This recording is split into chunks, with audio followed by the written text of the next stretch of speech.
Don't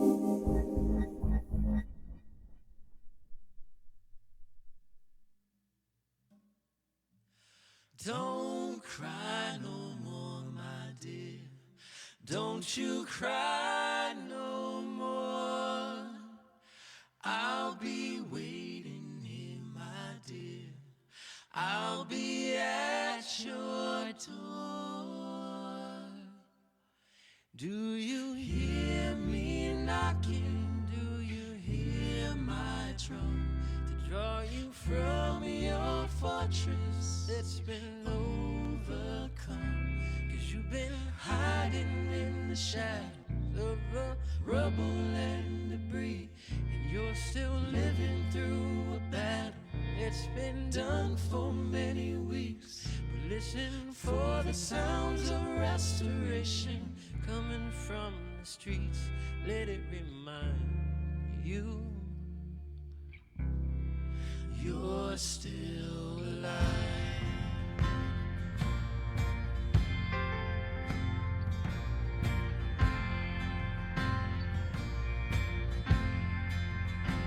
Yeah, there's still life up in them bones. Don't dwell on the casualties.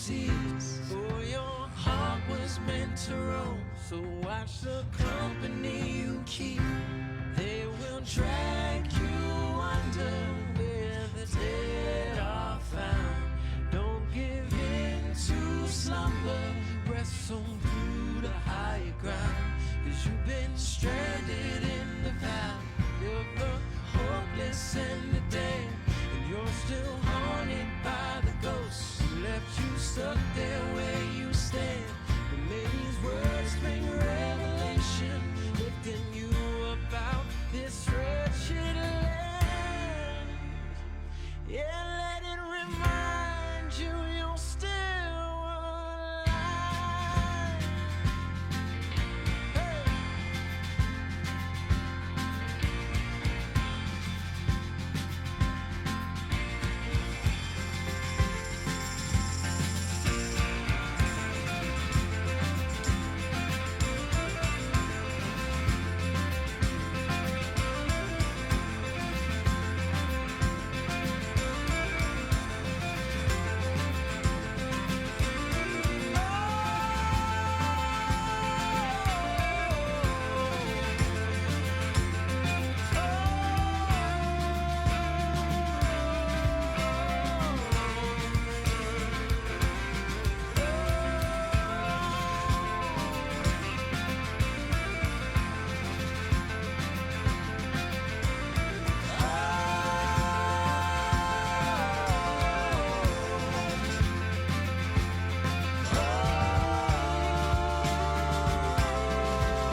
All right, we're back, and I think we're better than ever. Thank you, everybody who's watching. We had a little technical difficulties dealing with some computer problems, but we're good. I think we're fine to go now. So we don't need to hit the intro again. We'll just kind of get into it, talk about it. We were talking about how it's episode 99, talking about the significance of 9 and how that's a very unique number. It controls a lot of things. It's the last single-digit number, and it's the the end of a cycle. Right. But yeah, everybody who's watching right now, Naomi said, good evening, everyone. God bless. My mom said hi on the last stream that got shut down, and Peace was watching, said hi. What's up to y'all? But everybody who's watching, please hit the like button, hit those hearts, hit the share button. Let the algorithm pick it up and let it know that we're going live so that we can get more people watching. We're going to talk about some things tonight, go through a couple of things that's happening in the news. Jake has some stuff to share. But we're gonna go quick now because we got started real late. So first things first, last night we were talking about Coming to America that just came out. Yeah.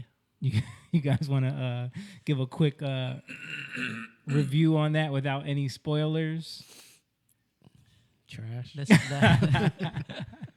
Let's give them a couple minutes. We're gonna talk about Coming to America. If you have not seen it yet, or if you don't know what it is, just we're about to. How do you not know what Coming to America is? Jake was saying Leslie had never seen it before, But she probably She knew of it, but she just never watched it. right? Because it's more of a black cultural thing. She's Hispanic. Yeah. She's Puerto Rican. So. Right. But Puerto Ricans don't know. My wife about- never watched it either. But that's because like she's before me. Jehovah's Witness. They're not allowed to watch Jehovah's. movies. Jehovah's. Then any of y'all Coming to America fans?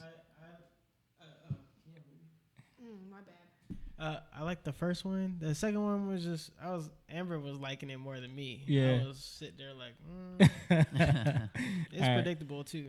Yeah. Okay. We were talking about this last night. Rachel, what about you? Have you aware of the franchise? There's a new one though, right? Yeah, it just Yes. came I out. haven't seen the new one. Yeah. It just came out, like it's available. It dropped to on stream. Amazon Prime. Yeah, I haven't watched that one. The old one Yeah. is like classic though. Yeah, You know, it's so, like like, one of the most classic classic movies Yeah. of all time, right? Like everyone quotes so many scenes from that movie. I mean, I think, especially being a musician, you can't go anywhere without someone saying "sexy chocolate." You know what I mean? But and In R&B. Yeah. yeah, but in our childhood, like it was a good movie. It was a funny movie, but like as we got older, it just became this iconic movie. Yes. I mean, there's some stuff in there, some racy stuff. No, as a kid, like, certain- Racy or what'd you say? Racy. racy, Racy. not racy like race. Like the bathing scene. Yeah, yeah, yeah. stuff like that when you were a kid. Right. Yeah. Oh. Yes. Yeah. Yes. Yeah. The royal. Yeah. Yeah. stuff like that. But the way that movie was written, I think it was directed by John Landis, right? He's a well-known director, but like the way that movie was put together was classic. Like everything about it, even how they tied in Trading Spaces, and like you look at all of the people that were in that movie. Samuel L. Yeah. Jackson was the robber. That was like his first. Yeah, like it was a small role for him. Role, yeah. Cuba Gooding Jr. was sitting in the haircut seat, no talking at all. Like that was Yeah, he didn't that's even right. have a line. He was Yeah. just sitting there getting his haircut. It's like it just came together. Yeah. So well. And Garcelle Bouvier was in that as one of the rose bearers. But so I think so. What it was on Friday, people have been trying to get Eddie Murphy to do a remake, or not a remake, a part 2 or some kind of like update to Coming to America for years. And he always avoided it, and I feel like rightfully so, because when you have a movie that's that iconic, you can only ruin it, right? Is that why he made that comment in the movie? He was like, some movies just you don't do a sequel. Yeah, to? I think Yeah. that was like a shot at their own selves trying to do a sequel to a movie that you should never do a sequel to. But I think there was a lot of money involved. A lot of Oh, you people. can tell. Yeah. And I saw an interview where he was talking about the thing that made him realize that he could do the movie. I forget which movie it was when he saw the CGI effects of making someone look younger. So he knew that they could go back and reshoot that club scene and make it look like this was lost footage from the first one. You know what I mean? Right. So he was But like, okay. Kind of like was stupid. Right. We're not gonna.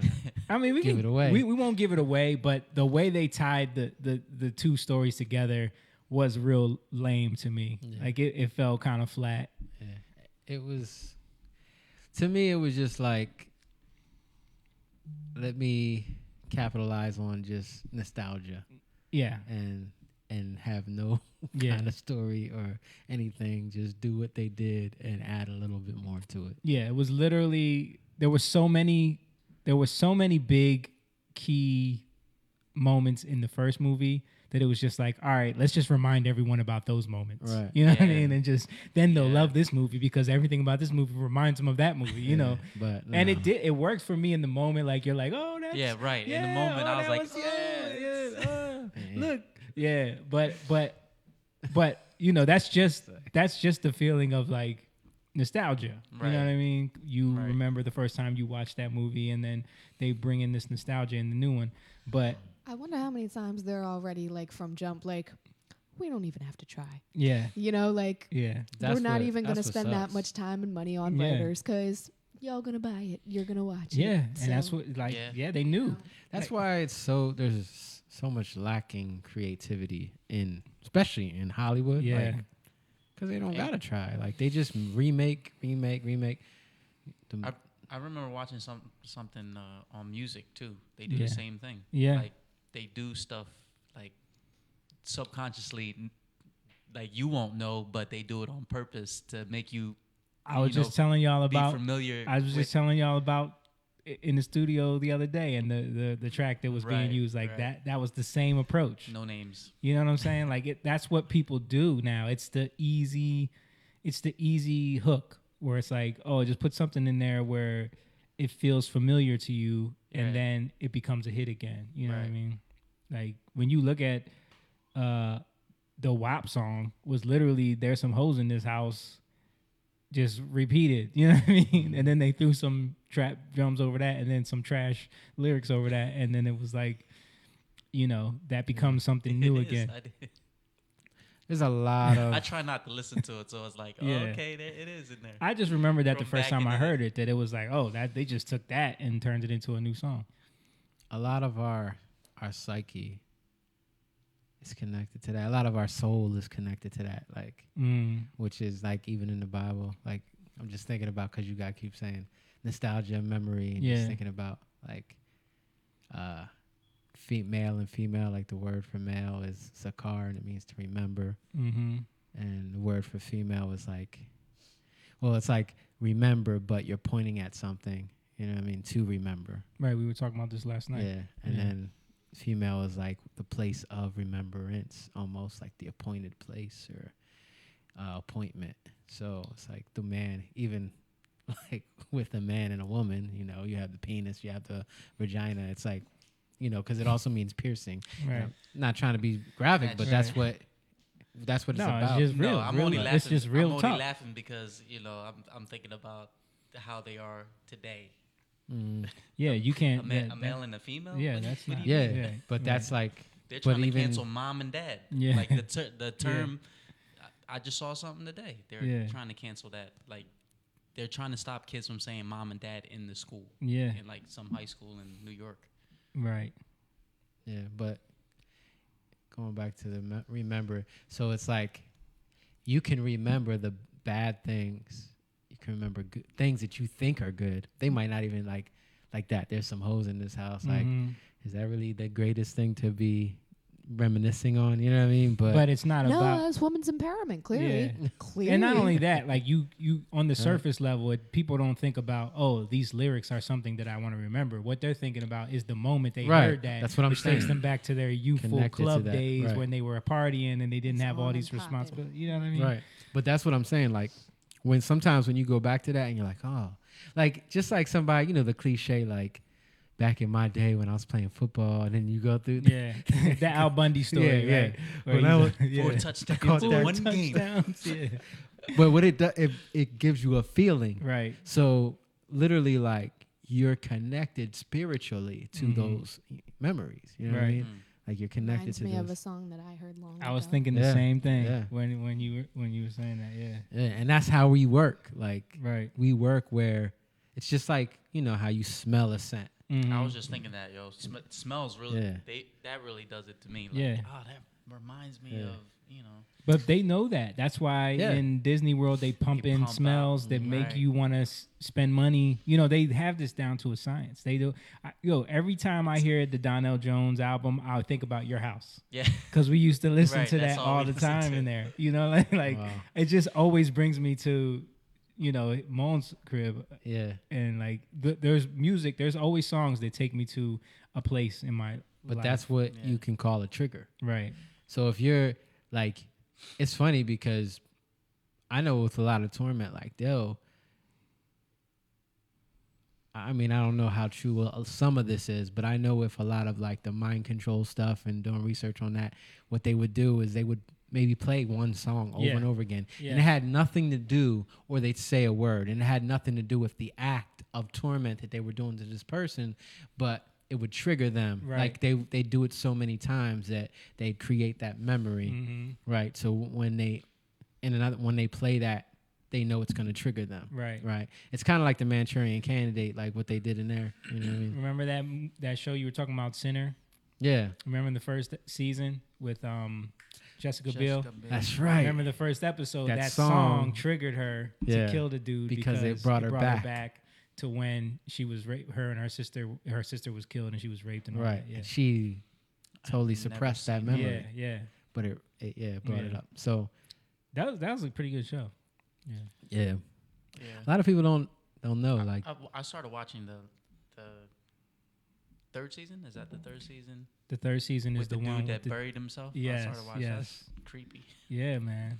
yeah. Yeah. But just on like people don't understand. Yo, the Bible is in depth. Yeah. Like because it goes into all this stuff. Right. It's just not like you gotta go in depth. Yeah. You know, it's not just Yeah. there. You gotta spend gotta time with really it. Yeah. understand because sometimes, the stuff Jesus talked about, like it don't mean exactly what you think it means. You got to Mhm. see it in the context.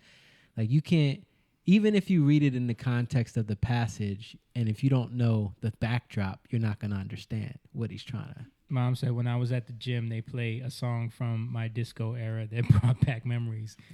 What was that back- dance that she Oh, used the to hustle. do? My mom was a hustle. The hustle. Yeah. Yeah. Do the hustle. My mom was a hustle champion. Yeah. So it's definitely, What else? What else? Memories from the '70s, huh, Mom? Tell us about those. But going back to what's the movie? Coming to America. Yeah. But that's what they do now. Yeah. Like you see that with a lot of stuff. They try to the reboots and all that. Right. Like they try to. This is the era of the reboot. Like, Yeah. That's they're. It's almost like they know that their arena is dying, so they're trying like all these last minute, quick, cheap money grabs to try to make as much money as they can because like people are losing interest. Quick, remake all the Harvey Weinstein movies right now. Yeah, it's crazy. Like think about all the shows that actually had good writing, good content from the 90s. Like they try to reboot them now, and it's not the same. And it's like everything is the same. Same tricks we saw in Coming to America is what you see with Fuller House and Saved by the Bell. And it's like they just bring back the old things that you loved about that and try to insert it in the new thing, because But then try to add their own like. they do- definitely connect some like more activist stuff to because they it. did that in Coming to America. They do that with new stuff too. That's like a hit, like Blackish, for instance. Yeah. Which is a pretty funny show. Then And they'll do a bunch of spin-offs. They do a bunch of spin-offs. Yeah. And then they have an Asian version, Right. which is fresh off the boat. Is like pretty much the same type of show. They always do spin-offs, man. But That's them trying to capitalize on that wave. yeah, they know that there's a wave. They tried to do a Friends spin-off with Joey. Yes, and it flopped, It right? flopped so that's bad. right. Yeah. If But you- they try to do that with all the shows. Like, If you think like everything we do though, like even how we interact, how we communicate, it's all about memory. yeah. It's all about what you're familiar with. You know what I Mhm. mean? So like when you talk to people, it's how you relate to them. Yeah. And how you relate to them is through your memories and through your experiences. Real quick. There's the one scene with Reverend Brown right before Randy Watson, when he's introducing Randy Watson, right? One of the most classic scenes of Coming to America. And he's like, now this next person I'm about to bring out, you may recognize him from the What's Going Down episode of That's My Mama, right? And we all laughed, and Liz laughed, and she was like, well, That's My Mama. I was like, that was a real show. Yeah. You remember that show? That's My Mama? She couldn't believe it because it sounded so ridiculous. Like, That's My Mama was a real show. It was like during that era of like in the 80s when they were doing 70s. Do you know that? I didn't know Now, that. I didn't. when you think of, and be real, Yeah. when you think of That's My Mama, what do you picture in your mind? Be real, yeah. A black mom. Obviously, but I mean, what kind of black mom? Like, I don't know. what do you think she looks like? I see. I don't want to sound racist, but just a big black mom. You got it. You got it. Coming for Tito. Hold on. I got the intro to That's My Mama right here. Found it on YouTube. You're making me look racist. Welcome to Oscar's Barbershop, named after my daddy who passed it on to me. It's been a part of Washington, D.C. a long time. This is me, Clifton Curtis, my own boss and loving every minute of it. And this is my little sister, Tracy, and her husband, Leonard. The barbershop. This is my best friend, Happy-Go-Lucky Earl. And this wonderful person, well, that's my mama. That's my mama. See, he didn't get the dialect. It wouldn't be that's my mama. Right. That's my mama. Yo, the music, everything about it is like. Yo, but anyway, so that dude Clifton is the spinoff from the spinoff from this was Amen. Remember Amen, which was the spinoff from the Jeffersons. So I was like, that's when you were talking about spinoffs and like that era. They've been doing that forever. Yeah. You know what I mean? Yeah. Definitely the it's spinoffs, familiar. but not on the movie side. Like, Right. It hasn't been especially the reboots. Yeah. But that was funny because like I was like, yeah, That's My Mama was a real show. I remember I used to watch some episodes. It was like, you know, cheesy, you know, worse than what's the other one? Good Times. It was like worse than that, worse than what's happening, you know. But it's funny. I never really watched them shows. Yeah, you didn't grow up in black culture. But yeah, so Coming to America, bottom line, it was fun to watch it, but it was a trash movie to me. I didn't go into it expecting anything. Me either. I knew it was going to be. I knew it was going to be whack. I usually have expectations when I watch stuff. Jake always tells me like, you expect too much. Yeah. I remember back in the day, I was so pissed at what's the movie? It was a Superman movie, Superman Returns. That movie was so trash to me that I was so disappointed. It was bad. Yeah, This it was my like, thing with movies is like I never like you said, I never go in expecting too much, but there's never a movie that's gonna make me mad because it's bad. I'm just gonna be like, pfft. You know what I mean? Like that was whack. That was whack. trash. Like I hate when there's no resolution, when it's just like a bunch Story of goes nowhere. yeah, it's just chaos for chaos sake. Like a lot of these. I like watching movies to get something from it. Yeah. That's why it's like Coming to America. I ain't get nothing from that. Oh, the new one? Yeah, absolutely. Like there's certain things like somebody could say a line and it's like, yo, that's good. That's right profound, there, right? Yeah. Yeah. I was gonna say profound, but I didn't want to say that. Right. I don't know. But John, you on the same page with us? Why? With the your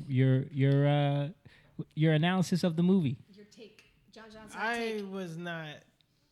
I don't know what word to put behind it. I was not. I don't know what I'm trying to say. Underwhelmed. Enthused? Is that a right word? I wasn't. I wasn't enthused. Yeah, with That's that. With perfect. that. Amber was like cracking up. I'm like, I don't know what she's laughing about, but that's not that funny. I saw the trailer like maybe a month and a half ago, and I was like, meh. Yeah. Like I see what you're trying to do here. You're trying to get me. I won't be got. Yeah.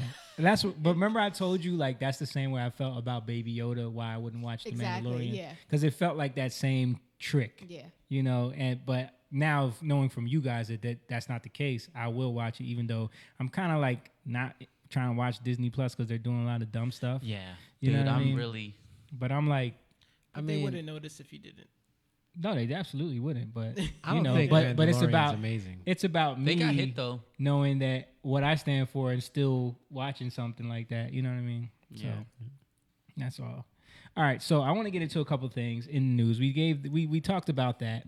First thing, breaking news right now. Andy No is on Twitter showing videos of Antifa trying to break into a federal building in Seattle right now. Again, Right now. Yeah. Oh, wow. And like it's pretty crazy. You could bring some of this Who up, just John. got canceled for saying that he read Andy No's book. Oh, that was Mumford and the dude. yeah, the banjo player from Mumford and Sons.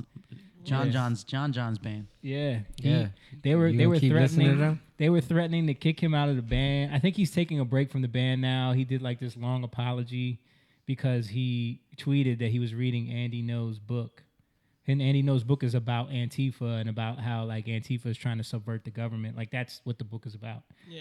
But because he tweeted that, and you're not allowed to hold those views. Jobs If gone. you're me, yeah. So now he's taking a break and he But anyway, so Andy is on Twitter. Like Andy is known for he's the one on the ground in Seattle, Portland. Like he goes out there and catches footage of what's going on because the news won't report on it. They Yeah. always just say, "Oh, it's peaceful protesting." And blah, blah, blah. Antifa know him. Oh yeah. and Antifa has assaulted him them many times. Whooped it his ass. Broke teeth in his mouth. Whooped it his Whooped ass. it. But yeah, so right now, as we speak, like there's a bunch of federal troops guarding the building. They're trying to break in there. And this is not the first time they were doing this all in the summer and everything. Yeah, but no news coverage. Yeah. Just wanted to say that, but But they were doing it, at the they were Capitol, it's an doing it- insurrection. They were doing it at night though. Yes, yeah, they were. Is that They were burning Bibles outside of the courthouse, like in the street. They were burning Bibles. They were like they were shooting fireworks, trying to set the building on fire, like all kind of stuff. They were doing all this crazy stuff. But that's okay. They Yeah. don't even talk about it on CNN. No, No, I was saying they were doing it at night because of the congressman who said that it wasn't criminal because Antifa does it at night. Oh. Not the Trump. who said that? Some congressman. Really? Yes. I know there was a news outlet that wrote an article about how like if Can we look that up? there's There's a video of that. I remember seeing that. yeah, see if you can find that. But I know that What there am I was searching for? you said What the insurrection? They were talking about Antifa like burning buildings and stuff like that. Okay. But it was different from the insurrection because they it did was it at night. They did it at night. I don't know how you searched that with what he just said, but I needed a recap. yeah.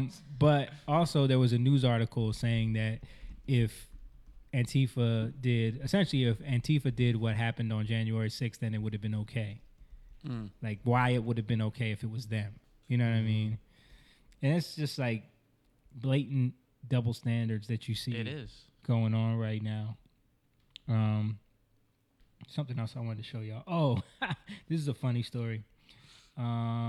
So the school board in California, in Oakland, was it Oakland? The entire school board of one city in California had to resign because they got caught on a Zoom meeting making fun of parents. They thought it was a private Zoom chat, but it was like That's open to old. the public. Is it old? It's not that old. I heard about that. Yeah, it was like the end of February. Yeah. Yeah. But I just heard about it recently, so I wanted to play it so y'all could see. That's like the people at the hotel. We got stuck in the elevator. They left the thing on. Yeah, and they we could hear was them laughing. laughing at us. Yeah. But it's just hilarious because like you see how a lot of these teachers unions, a lot of these people that work for the Board of Education, like they don't want to send kids back to school. Like they just don't want to do it. Because they don't want to do anything. Right. Yeah. But It's easier for them. But the way they were framing it was that they're making fun of the parents and saying like, oh, they just want their babysitters back. Like I'll play the video real quick. If you're gonna call me out, I'm gonna you up. The unfiltered conversation caught on camera Wednesday night among the Board of Trustees with the Oakley Union Elementary School District. They don't know what we do behind the scenes, and it's really unfortunate that they want to pick on us because they want their babysitters back. Right. See? Right. One moment got big laughs after a member spoke about parents using marijuana. My brother had a delivery service for medical marijuana. The high clientele were parents with their kids in school. The candid discussion that lasted several minutes abruptly cuts off when they realize they had an audience. Oh, we have the meeting open to the public right now. Nuh-uh. Someone not only tuned in, but recorded the meeting and uploaded it to YouTube. The board president, Lisa Brizendine, can be heard apologizing at the end of the meeting. We were having a private conversation because we were really struggling at that moment with all now of the she wrong crying. comments that were coming in because we want what's best for kids so badly. Outraged parents quickly fired back, even starting an online petition demanding the members step down. My heart rate went sky high. I couldn't believe that the comments they were making. And overnight, the parents got what they wished for when every member of the school board resigned.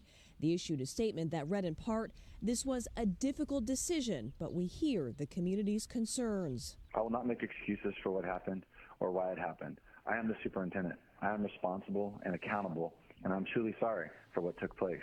And I'm totally not reading this statement at all. But anyway, I just thought that was a funny story that I really didn't hear about a lot in the news. Like certain people touched on it, but yeah, like they totally got caught just like trashing the parents. And the lady that was the head of it was the one that said like they want their babysitters back, you know.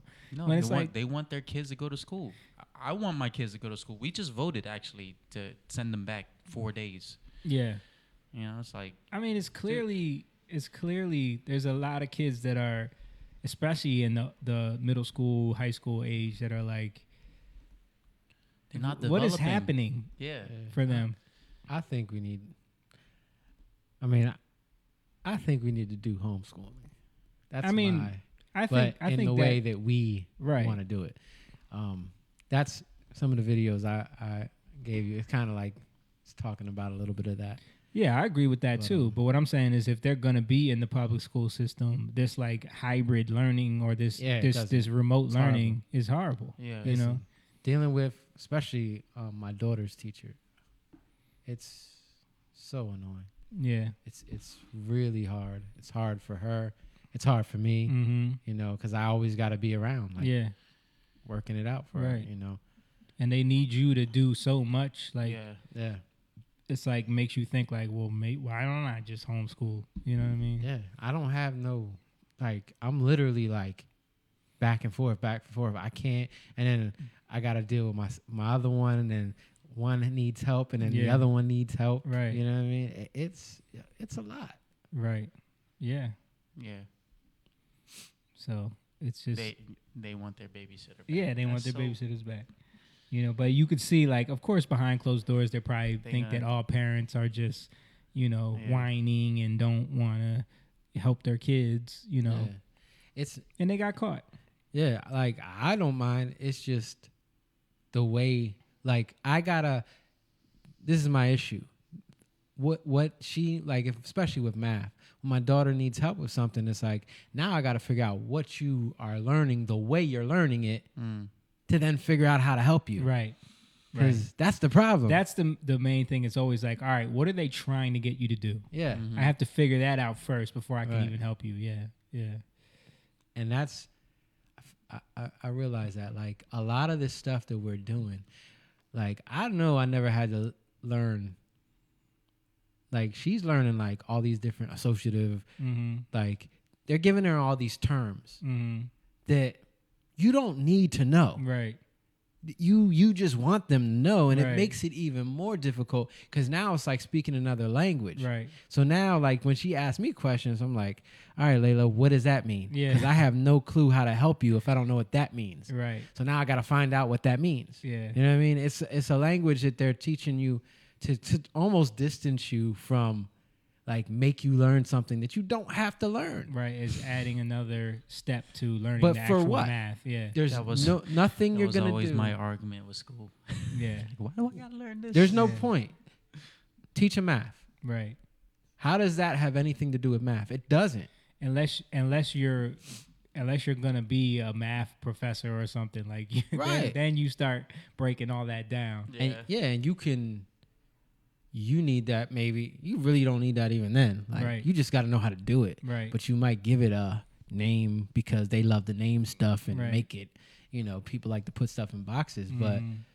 but yeah, like, cause I'm like, why don't you could just do this, this, and this. Oh no, we can't do it that way. All right, well, tell me how you got to do it, Right. and I can help you. Sounds like my issue with the way they do math.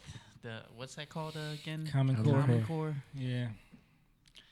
Yeah, but that's the frustration, and not only that, like the amount of work that my kids get, is Right. like outrageous. you Yeah. know? Mine and then too. And then she's like, "Oh, she's still missing this and this and this." How? I was with her till 7 o'clock doing work. Right. How is she missing more from the day? Right. That means you're giving her way too much more Yeah, work. that's crazy. Seems like they need to be paying the parents. That's what I say all You the know? time. Like, yo, why aren't we getting a cut from this? Let's get a cut. This school funding? Because It's just making me realize that school is just teaching people to be, a part of the program. speaking of that, Moan sent me this video. I saw this before, but Talking about indoctrination. we're gonna watch it because this is what we're dealing with. You just like you were talking about with the schooling and homeschooling and why. I lied. E is for bye. Wait, started from the beginning. C is for coming out.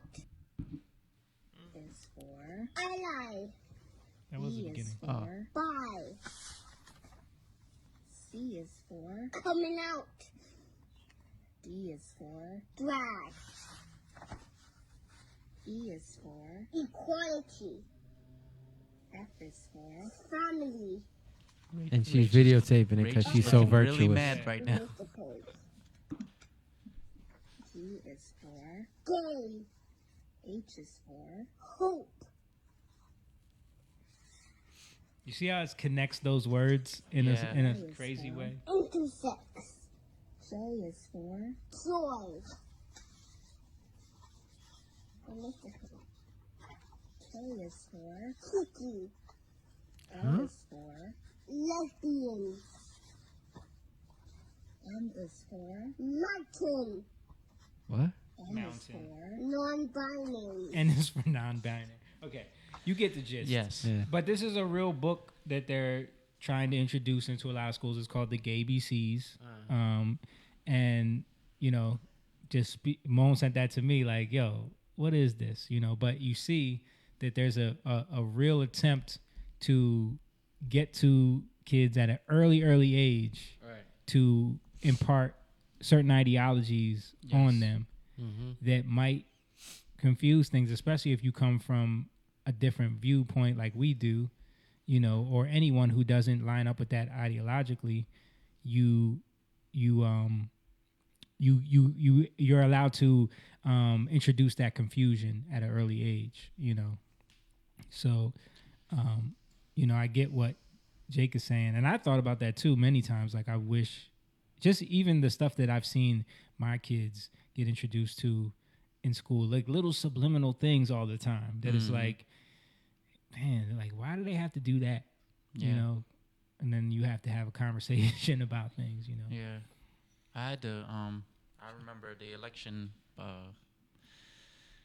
between Trump and Hillary. Yeah. Teachers liberal. Mm-hmm. It's like they're shaming who's gonna vote for Trump. Yeah. Raise your hand. Who's gonna vote for Hillary? Raise their hand. Yeah. First of all, why are you they're doing kids. that? Why are you doing that to kids? Yeah. They don't even have the any understanding of what any of that means. Right. Yeah. Now I'm gonna vote for Hillary because she's a girl. Yeah. That's how they think. But it's like, and then they shame. I'm like, yo, dude, you can't, because I know he hears me talking, about stuff to you guys and like, Stan, yo, you can't be like, out yo, there you repeating. can't be out there. Yeah. I mean, that's like what I tell my kids about Santa Claus and all of that. It's like, yo, I know you don't, know the truth, but you can't be out there just telling kids, Santa don't exist. Yeah, because you're overstepping, Yeah. Yeah, you can't push it on people. Okay, so then Moan sent me this picture too. This is very relevant to the times because you see everything that's going on. This is a cover of the week, and how much longer will millions of people feel left out? And it's showing like, Yo, you know, it just hit me. You know what that reminds me of, Jake? what? You have your button. Yeah, You have your button. But your you know what's I crazy? serve button. Do you have your I serve button? That's what it Yeah. reminds me of. Yeah. That's the are feeling. you part of the Oh, club in church? Yeah. Are you part of the club. club? Are you? But that's all a manipulation tactic. Right. How can we get more people to sign up? We have to make them feel like they're excluded some way. You know what I mean? Yeah. Shame. You need to shame them. Yeah. But even this is a complete lie. Like this cover is a complete lie. Yeah. They've straight up said even if you're vaccinated, you can spread. First of all, the vaccine has never been Jen Psaki was on. I mean, this might get us banned or whatever, but Jen Psaki was on something talking about how like all the vaccines are FDA approved. That's a lie. Yeah, it's not. None of them have been approved by the FDA. I think it says that on the site somewhere on either the FDA On or their the site. CDC. They have the FDA had put out a letter about everything, and they saying said that it's an emergency. it was passed under some emergency act, but they haven't been fully approved because the trials haven't been done. Like it's just the last vaccine to get approved through the FDA took 4 years. Right. So this is, you're talking about 6 months. You know what I mean? Apparently, they're working on the Johnson & Johnson, the one shot. Apparently, they're saying that that's going to be approved by the FDA, but that's the latest. The FDA ain't saying that. So, yeah. You know what I mean? It like a lot of people are saying the FDA is going to approve this. The FDA, the White House press secretary said they're all approved by the FDA. But even this picture is bring this up real quick again, John. Like you see how it's depicting all of these people are able to go out and eat because they got vaccinated, but all the people on the outside are feeling left out. You know what I mean? Yeah.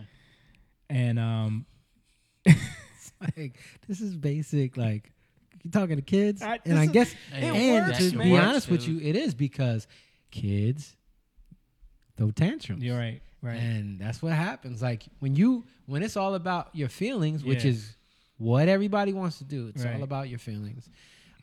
There's no discernment in your feelings. Yeah. Like it's just I feel this way, therefore this is what I deserve. Like what they're trying to do is because there is a huge problem with people not wanting to get vaccinated. Did y'all see the clip from Wendy Williams? Did y'all see the clip of Wendy Williams talking about how with Dr. Oz? And she was like, I'm not taking the vaccine. I didn't see that? Yeah, she was straight up like, I'm not taking the vaccine. And he was like trying to no, but you don't want to say that because and she was like, okay, doctor, I'm not taking the vaccine. Like, I'm not doing it. So, but that's what you said. It's a huge problem, but it's to them. But this is what I'm saying. To them, they need to coerce people. They tried it with celebrities and and all the stuff that that's the Queen propaganda. Latifah going to go get her shot. Yeah. Run DMC doing songs. Hank Aaron, and then dies 2 weeks later. I think they believe that this is their time and their opportunity. And I'm talking about a lot of these people who want to take control of this country and make this country what it was never meant to be. What's up, Arnita? She said, "Hey, y'all." Yeah, What's up, exactly. Arnita? Especially, Mr. Vaccine himself. Who's that? Who's Mr. Vaccine? Bill Gates. Yeah. Oh, okay. Oh, shit. Yeah, but I'm saying even in the government, all the policies they're pushing, even with the Equality Act, all this stuff, there's a push now to it seems like they're trying to get all this stuff in, Well, I think a lot of that has to do with the fact that they know that all the power they have right now is not going to last long. So it's like we got to push through as much things as we can before this changes. Because Congress is probably going to. Historically, that's what happens. Yeah, this midterm election, they're going to lose a lot of seats unless they get a better rig on the election than they did. Right, right. They almost lost it the last and as much cheating as they did. Yeah. So they but really they were gotta so be able focused to, on the presidency that they didn't even really focus on the congressional seats as much as they should have. Right, You know what I mean? right. But yeah, I think yeah. What? No, I'm just thinking about all the stuff that they did. You know what I mean? Yeah. But you see them like pushing through. There's been more legislation being pushed through than ever before, and it's interesting with all of this like vaccination talk, but it's so contradictory because they're telling you that even if you get vaccinated, you can still spread the disease. It doesn't stop you from getting COVID. You know, and this is what they say, and they say that you can still spread it to other people. So then it's like, what's the point of getting it? You still have to wear a mask. You still have to stay at home. You still can't like because now you can travel maybe. Yeah. I guess. Yeah. So are we going to be able to travel? No. Most people that I know now, like if you're traveling and you don't take the vaccine, in some countries, like you have to pay a certain amount of money, like $2,000 for some like travel fee that they're doing, you know. It's horrible. And then you have to get a COVID test while you're there to make sure you don't have it. But yeah, they're setting a lot of things up, man. You see it happening. I mean, Gavin Newsom did like a address. He's about to get impeached, by the way, or recalled, whatever. Recalled, I think. And he did some speech talking about how like, you know, we'll never go back to normal. Basically saying we're never going to go back to normal. Why? Because normal was unequal. You know what I mean? So like it's like you said, like this veil of equality is being pushed through the COVID thing. So he was like, yeah, so you know, we'll never go back to normal because normal was too unequal, and you know, we need to push for equality. And you know, so basically they want all of these killing small businesses is what they want. You know, that's because that's equal. The largest transfer of wealth in the history of America just happened last year, and it's still happening with this new package that they just put out, where only like 9% of it is even going to any type of COVID relief. It's going to all the buddies. Yeah, but they're transferring wealth. And then they're trying to get everyone to buy crypto. It's weird. Like, there's a lot of weird stuff happening right now. Yeah. Yeah, what's up with this push for crypto, man? I think we're definitely in like a transitional time. Yeah. Even in terms of like, I don't think it should stay the same. Obviously, like as a believer, we can't go back to the way it was because we were sleeping. That's how we got here. Yeah, we were sleeping. Because we were asleep, yeah. Yeah.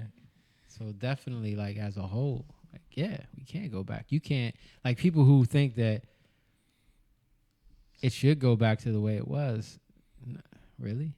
Because people just want to be able to go to the bars again and live their life again and party and turn up, you know. Yeah. Pull this up real quick, John. So you're right, Jamie.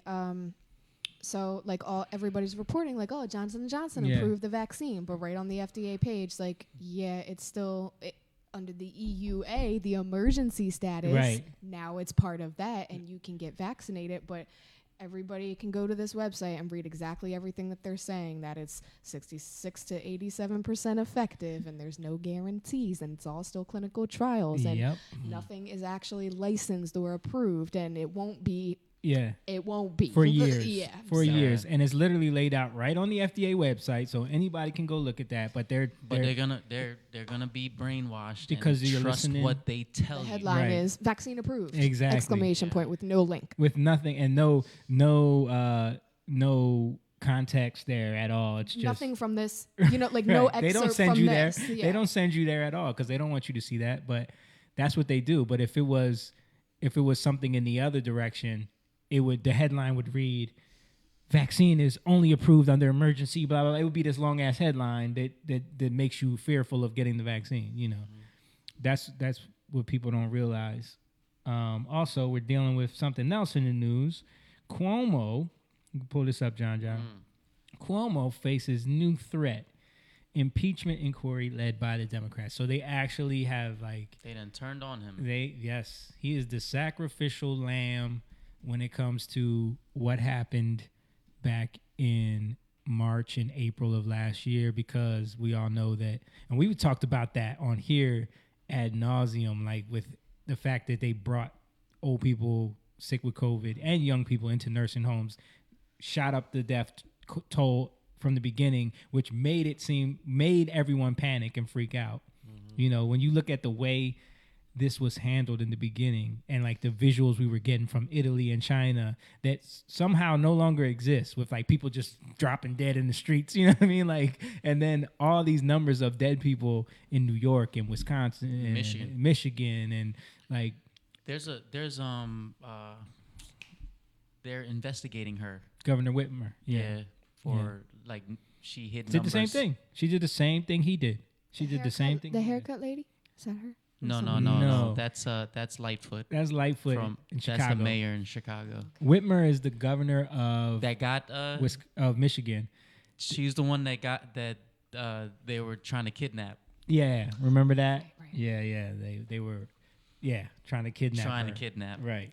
Which made, but this, you know what's funny is like she was catching a lot of heat because people were uncovering a lot of the numbers that were being hidden back then. And then the kidnapping thing happened right after that. And then she was like, you couldn't talk about her anymore. She was a victim. And it seems like this is what they do. Change the story. Just like with Cuomo. With Cuomo, yep. Like as soon as he started getting investigated because of the nursing homes, then all of a sudden these Me Too allegations came out. Yeah. And it just changes the story a little bit. And it's not even rape. It's like him saying stuff, right? To them. It's like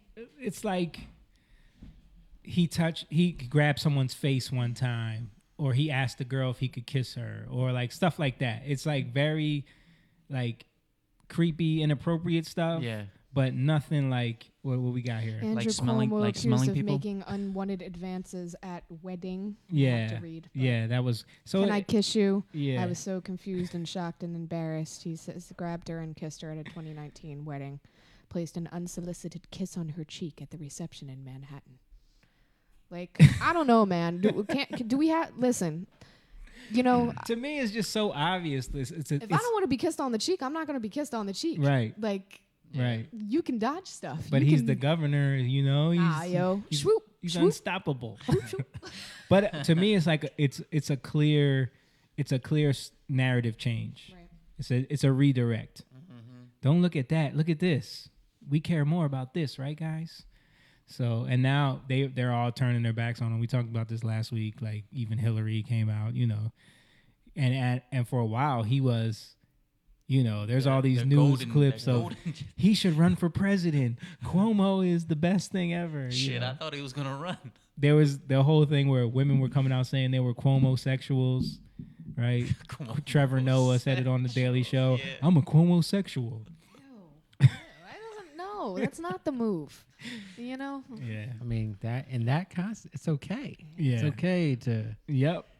To do it like that. If it has anything to do with wokeness or equality, you know, you can bet your bottom dollar it's okay. Yo, I forgot about the member button. You forgot about that? I didn't know what y'all were talking about. Yeah. I forgot. You ain't got your button, brother. Where's your button, brother? Yeah. You ain't got your button. You ain't living right. But it goes into your skin. Oh. Reporter says, like they're taking pictures at a famous sausage place, and he asked her to eat the whole sausage. This is really what they're coming. This is what they're coming with. Yeah, they're like trying to get any little thing, bro. like, I'm telling you, they have to. And it's divert like dumb attention. stuff. Like they have to divert attention. This I thought was pretty hilarious. I saw this on Twitter. This is just my random Twitter finds. Pull this up real quick, John. Look at the name of this microchip or micro needle patch or whatever. But it goes into your skin, and the little tiny microneedles will be injected. So what's in a microneedle? It'll be either the DNA or the RNA vaccine.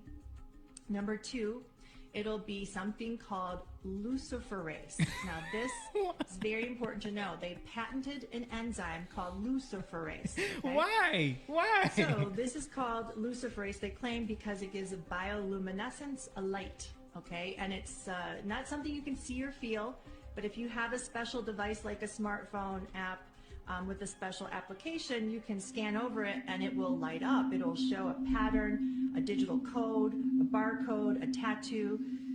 We're going to be branded. Each person will have their own ID. You know, this reminds me of World War II. You know, it's something to think about, being branded like a product in the store. So that will be in there, and that will hold proof that you're being vaccinated. They want to make sure that you're scanned and that you've gotten the vaccine.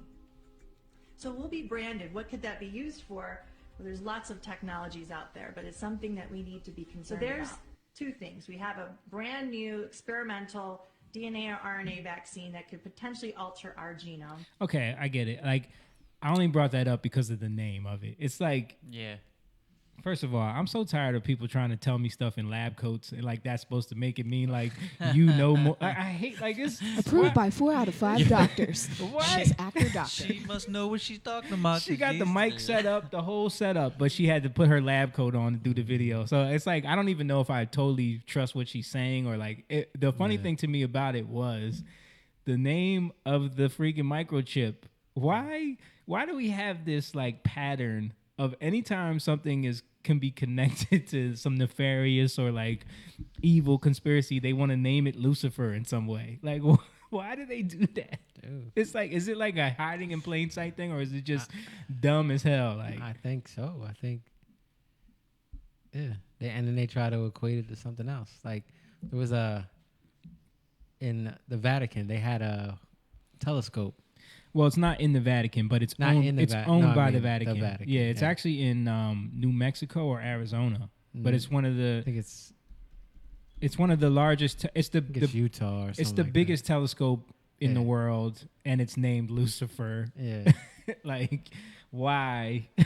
Why it's would somewhere in the why would the Vatican? Mountains. The Vatican owns this telescope, but they rent it. I think other scientists use it as well. Yeah, but it's in like a highly like guarded observatory. Well, I mean, like it's like to the Native Americans. This is the place where it is. Yeah, it's like, you're right. It's some like Native American sacred land or something. Yeah, where there's certain laws that.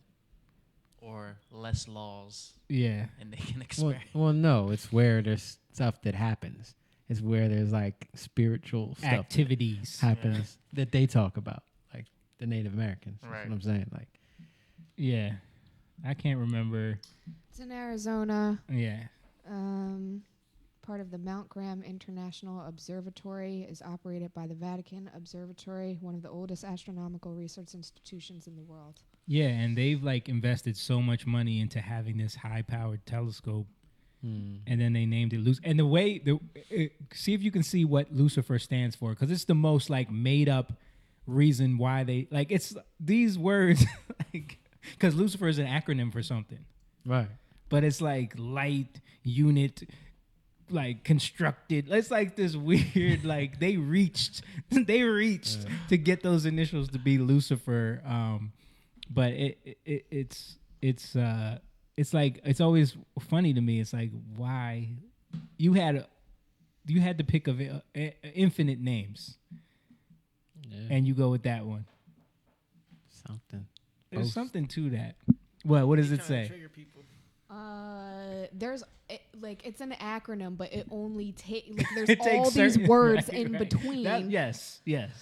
Large binocular telescope, near infrared spectroscopic utility with camera and integral field unit for extragalactic research. Exactly. You see what I'm saying? Yeah.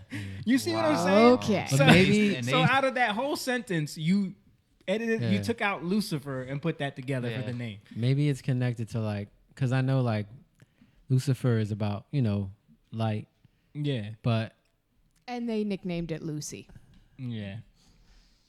Isn't that the name of the first like supposedly. Oh, the first AI. Not the named- first AI. The but first that'd like be- I'm saying the Oh, first. the like, first. whatever it is. Was like a Neanderthal. Android. Yeah. No, but ain't the first Android named Lucy also? I don't think so. I think it was. But you're right. The first I like think that was Sophia. Oh, that is Sophia. Yeah.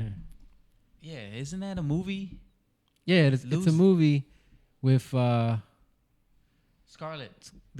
Scarlett Johansson. That's what I was thinking about. Yeah. But that's where it comes from. Okay. It comes from that thing, whatever, because it's a thing. It's not a human. It's like the first thing that turned into a human. Yeah.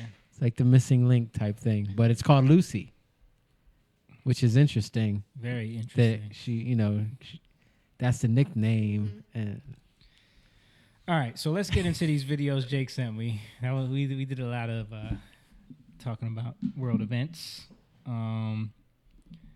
I'm just gonna go in order with whatever you gave me, Jake. Okay. All right, here we go. Work versus prison. In prison, you can have personal phone calls. You can't at work. In prison, you can have visitors. That's the order. You can't at work. Yeah. In prison, you can go outside and play. You can't at work. In prison, you can have a conjugal visit. Try that at work. In prison, they give you a Bible. Can't at work.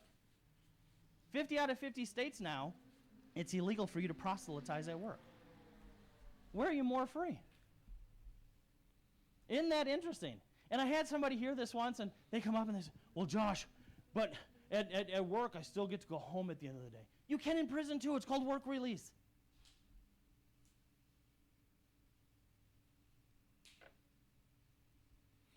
So how much do we need? 4 out of 5 Americans are at or near poverty. 4 out of 5. So look around you. Americans have amassed a record $13 trillion in debt. More than 40% of Americans aren't paying their student loans. Half of Americans can't afford basics like rent. I'm not due to pay it. And for those who, well, the economy's getting better under the new administration. Listen to what he no, says. It's not. That's from just a couple months ago. Americans haven't gotten a raise in 16 years. You can change that. It's now 19 years. Millions of Americans are one paycheck away from financial disaster.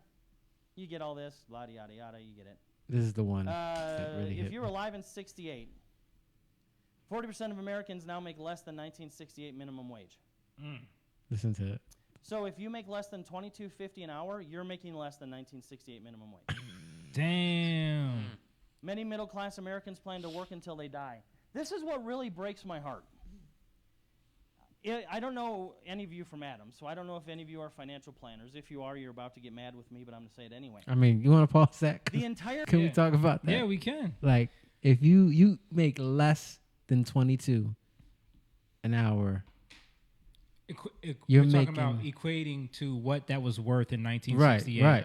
It's less than minimum wage at that time, so you could live off of less. You could live off of less money in 1968. Yeah. So basically inflation, and that's the problem with like everyone is so excited about these stimulus checks and like all of this stuff and the way they've been printing money. Like, we don't know in the next few years what that's gonna do to our money.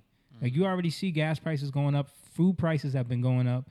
Everything's going up. Yeah. It's different when suddenly like your rent instead of $1,500 is $3,000. Right, You know what I'm saying? right. Like that's Right. That's Then, when it then hits you home. think back to that little, That little bump. $5,000 they gave you, and you're like, Wait. okay, that's only worth, $1,000 now. You know what I'm saying?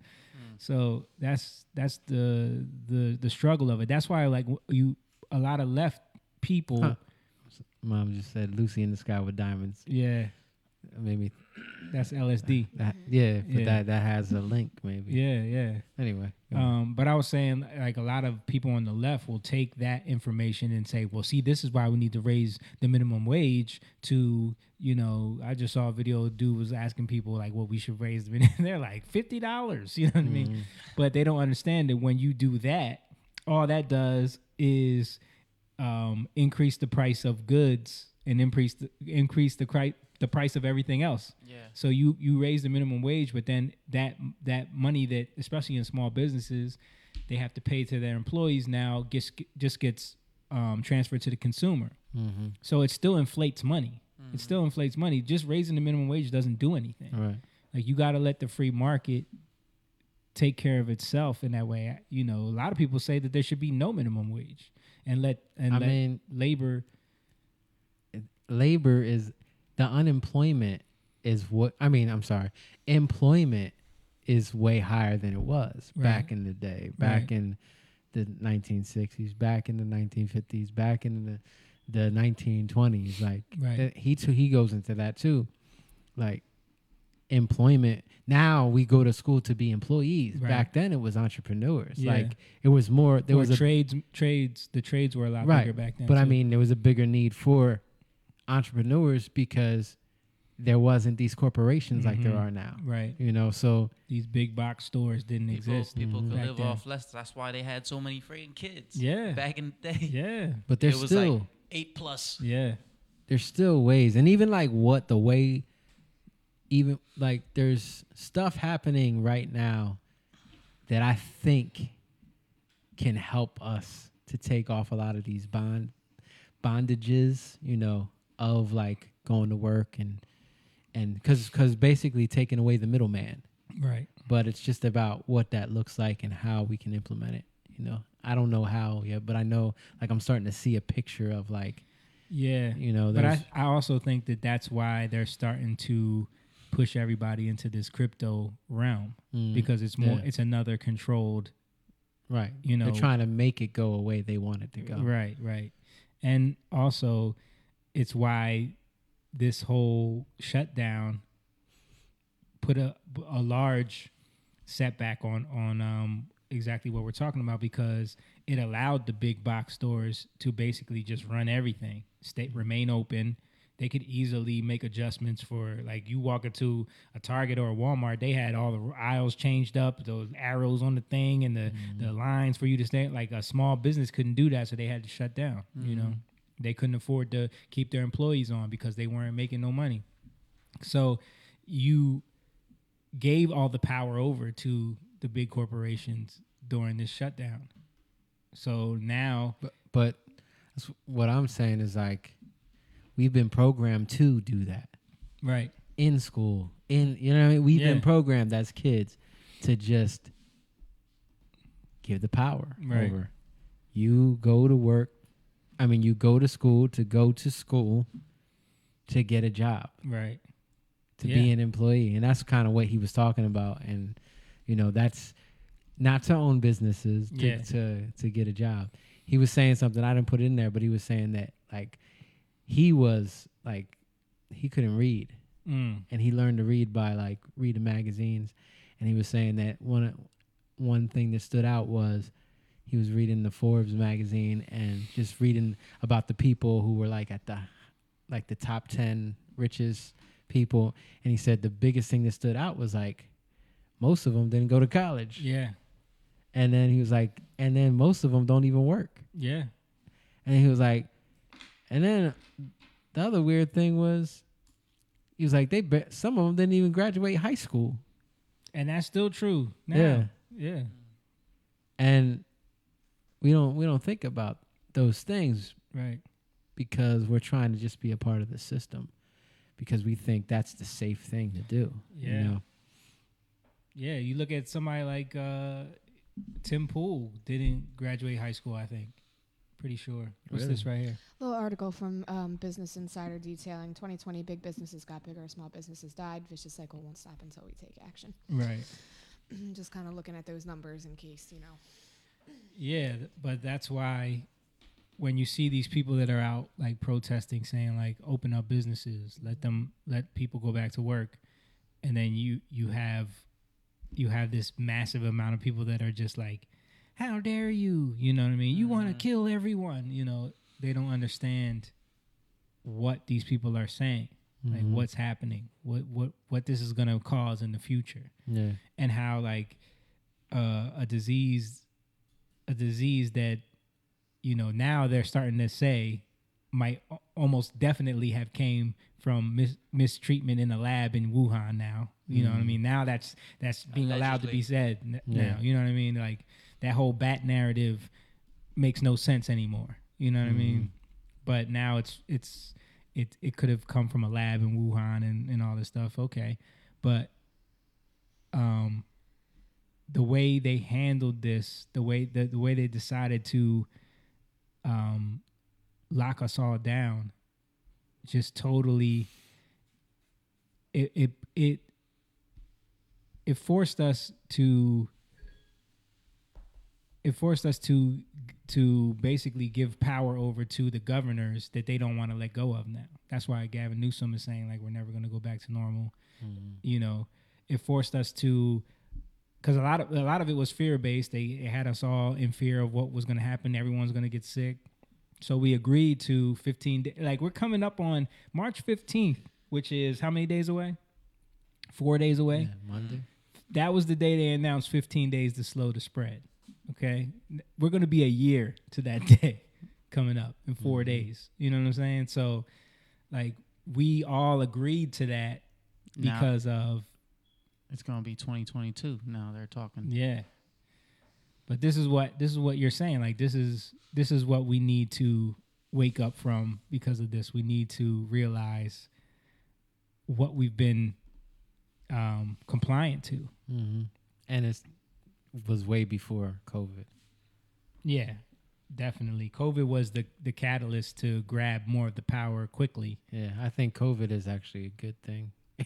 In a weird way. Not a good, you understand what I mean. Ariana said, hello, guys. What's up, Ariana? What's up, Hey. Ariana? Yeah, it's just because... I think it's a good thing in terms of waking us up to, okay, what can we do? We got to change what we're doing. Yeah. We can't keep doing the same things. And people, it's funny how people want to hold on to dead weight. You know what I mean? Like, we all do it. Like we want to hold on. Like even as like why people like, oh, you're a Christian, but nothing ever changed in your life. It's because you hold on to that dead weight. You hold on to the thing that you were used to instead of giving it to God. You know, now you're trying to like let it go, live up, right? Let it go. And I think that's like the programming. It's part of the programming, especially in this country that we've been through. Yeah. You know, and the fact that we could buy in to this whole move for something that's literally like 99% recovery. You know what I mean? Like I think it signaled to them how gullible people are. And now that's why they're trying to push all these these policies. But I think that's what's gonna wake people up more. Right. Like what's it gonna take? And really for the people, what's it going to take for people to wake up? And it's not like, not pointing the finger at people, but just like, that's what's going to happen. Like, what's it going to take? Yeah. How does God work? That's how he works. What's it going to take for you to turn to me? What's it going to take for you to open your heart up to see that I'm the only answer? Yeah. You know, and it's about what happens in our lives, and we gotta see it. If we don't see it, we're gonna keep on blaming everybody else. That's the problem. Yep. Well, I deserve the government, and then the government's like, okay, yeah, but we're gonna take more and more of your. The government owes us this. Yeah. Okay, we'll give it to you. But we're gonna because they don't care about you. Your kids are gonna have to pay for it. Yeah, especially the ones most people voted for really don't care. You Right. know, they want what they want. Right. I mean, think about it. A lot of people, especially like the socialist wing of the government, they want us to be on some universal basic income. You know what I mean? Because it makes you subservient to the government. So like these stimulus checks and all that stuff, they want us to take this stuff. Yeah. So a lot of people are, the short-sighted people are like, yeah, they're looking it up like, oh, we getting these checks. When's it coming? You know what I mean? How much are we getting? Boom, we gonna be balling. Yeah. Like we remember when the last checks came out and people was going on vacations and doing all this stuff. They don't understand where that takes the dollar in the future and how like our whole money system is only still propped up because of oil anyway. you can only buy oil with American dollars. So once they, find a way to, that's why all this, even this green energy push, like people don't see the bigger picture, man. It's just frustrating. China, like what China's doing, you know what I mean? But everybody's not gonna see it, But the people who do see it, we gotta take responsibility. You want to go to that next clip? Yes. So we're done with that clip. I can go to the next one. Yeah, you can go to the next one. Okay. Let's say Matt murders me. Matt is not a believer. Bad Matt. Matt goes to prison. While in prison, the prison ministry ministers to him. He accepts Yeshua, and he's going to go to heaven. Are angels in heaven rejoicing? Yes. But can we make the theological argument that God wanted him to sin to make that happen? No. The same thing is true with your job. Same thing. You have to convince me, if God wants me to have this job, you have to convince me that God wants you in the number one place for destroying your body. I thought the body was a temple. You have to convince me that God wants you in the number one place for an affair. I thought he told you to flee temptation. You have to convince me that God wants you in the number one place of poverty. 98% of employees, get this, 98% of employees will be broke on their 65th birthday regardless of how much money they make.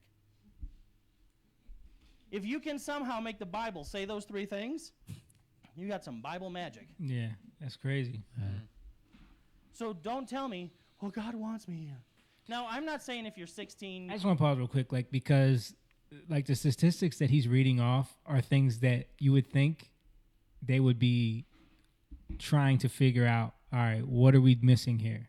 They purposely don't expose you to these numbers because they don't want you to know that. They don't want you to know. They flub the numbers. Right. Even inflation. They flub inflation rates.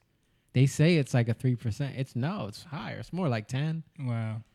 Because they don't want you to know. They flub the numbers. That's the problem. To lie with statistics, yeah. And that's why, like we were saying earlier, that's why I get annoyed trying to help my daughter because they're teaching her. They're going around the world to teach her something so she don't really want to learn it in the first place. Right. That's the problem. That's what I have a problem with. That's like what Mo was saying with Common Core math, and I think it's clear, and a lot of people have argued this, that Common Core math is training you to be a worker. Like it's training you to dumb down math in a way where it's like we're already trained to be workers when we went to school. Right. So imagine what it's doing now. Right. It's trying to get you to be even more compliant worker. Yeah. And to think money bad. Yeah. Money bad. Right. Rich people bad. Yeah. And it's also like, don't give me cash. Can you just use a card? Like, I don't want to, like, they even, you go to Wawa, you go to McDonald's, like, they don't count change anymore. It comes out of the thing automatically. Right. You know what I mean? Like, it's just. Yeah, I went somewhere and they were like, oh, I went to Chipotle. Yeah. And they were like, oh, we don't have change. Like, we don't have any change. Because they're saying there's a coin shortage now. Yeah. So I'm like, how is there a coin shortage? How is there a coin? Like, all this stuff is, when I hear stuff like this, I'm like, what are they up to? Yeah. When all the businesses are closed down. Yeah. You know what I'm saying? And everybody's buying everything with credit card from Amazon. Right. Where did the coins go? Where did they go? That makes no sense. Did we shipped them all overseas? They melted them down. Yeah. This just reminded me of, we're talking about change. I was in a store and you know how you buy something and it's like $5.45. Yeah. Right. So I give the young lady 10 and 50 cents. Right. And she looks at me like, don't know what to do with it. Don't know what to do with it. That numbers meme. I've had that problem many times because we come from an era where that made perfect sense to you. Yeah, you know what that means. I'm making it easy for you. Give me a 5 and 5 cents. We good. You know what I mean? Like that's easy. But to them, it's like, how do I don't want all the change, and I want to get rid of my change. Right, and you get a solid 5 back. Yeah. You don't get a bunch of ones. Right. You know. But the best is when they like type it in really slowly with the bewilderment, and then they're like, "Oh, Yeah. this does make sense." Yeah. I gave a lady the other day. It was $6 and some change. I gave her $8 on accident. Mhm. So as I gave it to her, I was like, "Oh, I gave her $8." So I'm expecting, and I gave her some change. I gave her the change, Mhm. right? So I was expecting $2 back. Right. She gives me back my dollar. Like, instead of just giving it back to me, she like has to put it in and then she takes it back out. You get what I'm saying? Wait, what? Like, did she type something in too to Yeah. get the, so Jake hands her whatever he hands her, right? And it's $6, and she types in She should've- $8.67, and the register is like $2. What I'm back. saying is she should have gave me $1 back. Okay. Right? That's what I gave her. Okay. Like the change so that she would give me $1. Because I meant to give her $7 in the change, right? Right. Should have given me $1 back. But she gave me, instead of like looking at it and say it's $7, she put the money in there and then took the money back out. Do you understand what I'm saying? So I don't understand why you would do that. that's what I'm talking about. Like, she took the money instead of just looking like, "Oh, you gave me extra $1." You Yeah, know, people right, do that all the right. time. It could be a thing. And that I she thought- could've worked like all day, and then she's like, No, this happens all the time. That's why I'm saying people's brains aren't, they're not calculating they're anymore. not on that time. They're relying on the device. You're Right. Yeah. relying on your computer or your register or whatever it is Right. to spit that number back, Mhm. so that you're never wrong and you're not the one at the end of the night. You know With what the I'm short- saying? with the short Exactly. drawer, It's like yeah, you don't right. do it yourself. Right. Yeah, and I know it does it for you. But that's why when people are complaining and arguing about minimum wage and low skilled worker jobs and how these low skilled workers are being exploited, keep talking that, because I've been to there's a McDonald's by me where no one works in there. You go to a screen and you order what you want. You know what I mean? And there's other countries where they don't have workers inside of there. It's like two people in that building putting a couple sandwiches together. Even when you retrieve your food, it comes on a conveyor belt. You know what I'm saying? Like Like, those Amazon grocery stores about to roll out, where you Yeah. just walk Bro. in and check out. anytime I go into a fast food restaurant to get my kids some food, I never ever get what I ordered. What you ordered, right. And I always try to look, but sometimes I just don't feel like Yeah. holding the line up or something. So I'm especially like, in the drive-through. Yeah, so I'm like, all right. It seems like everything's there. Then I get home. You get I'm home like, and it's never There's right. like one thing. Always. It never fails. So now I got to check. Yeah. You know, and I just have to wait because they don't do their jobs. Right. Like, and it was like weird at first when it was happening, because it started happening maybe a couple years ago. Yeah. But now it's like every single time. Dang. And that's just the way it is right I now. mean, because think about it. The people that work those jobs, those aren't career jobs. Those are like the shit job that you get just so you can make a couple dollars to try to pay your bills, or you work a couple jobs. You know what I mean? So they don't take that. Like, But that's the problem. Like, there's no value. Right. You know, there's no like, Chick-fil-A is probably the best one out of all Chick-fil-A those. got it you on know. smash. Yeah. I don't know how they Even though train they've these been people messing up. my stuff up too. Have they? Yeah. Yeah, but they always reimburse you with like gift cards and stuff. that's the thing. Like, You if tell them if they they messed mess it up, yeah. Yo, they're we were giving you a waiting gift in card. line for like 20 minutes, and it was just because they just opened in our area. Mm. And they were like, "Oh, here's some gift cards." Handed us like 5 of them. Wow. Like, okay, take them. Yeah, Chick-fil-A is on that other level. I've been in line for no reason. They just randomly, your Your meal's meal's on us, yeah. today. Yeah. I'm like, But I don't blame. So when I'm talking about this, I'm not saying like, oh, these people. What I'm saying is that these companies, they don't hold any Right. standards. Mhm. right. You know, they don't care. All the way from the bottom to the top, it's just everyone is Yeah. just there to get a paycheck, and there is no. For as cheaply as possible. Yeah, You know, exactly. Quantity over quality. Right. Yeah. Right. Like, my kids won't eat Burger King. They definitely won't eat McDonald's. Mhm. They will only eat Wendy's, like, on occasion. Yeah. But they're more Chick-fil-A. they're more like Chick-fil-A, Yeah. Shake Shack. Like, yeah. because they don't even like the food. Right. You know what I mean? It's just not good food Yeah, at that's- all. That's It's, at least won't eat any of that. yeah. Aria, She loves it. McDonald's, Burger King, Wendy's. Yeah. She loves chicken nuggets. You know what I mean? Yeah, that's all Noah eat. Chicken Yeah. nuggets. He's on a spicy chicken sandwiches, so Oh, okay. you'll get that everywhere. Yeah. Let's go back to. Okay. Picking up where we left You off. shouldn't have it. That's not what I'm saying. But I'm saying as a culture, as a people, we're not supposed to be teaching employment. It's not supposed to happen. You know, when we look at other communities, and we were just having a conversation about this, when you look at the Jewish community, a Jewish dollar will go hand to hand to hand to hand in that community 12 to 14 times before it leaves that community and goes into the general American population. It's crazy. Yeah. 12 to 14 times. A Muslim dollar is 14 to 16 times. Even more. That's how they That took over means places that, in let's Michigan. say, Yep. Muhammad, and hats off to them. They're doing what God said. Uh-oh. What you got, a little Muhammad notification there? wants some shoes. He's not going to go to Walmart to get the shoes. He's going to go to his cousin Habib's house, or his Habib's store, and buy them there, A beef even store. if they're a little bit more expensive than Walmart.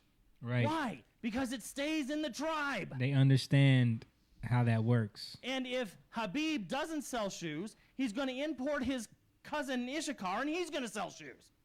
Seriously. This is why. Do you know, really? We've been So all talking of about this this is so off the cuff. much I don't have no on here. I don't know where this is going to go. But do you know the wealthiest demographic in America? And no, it's not white guys. Asians. It's Indians. From Indians. Indians. I was gonna Hey, say they that. are 7 Asian, though. Are millionaires. 1 in 7. 1 in 7. Do you know why?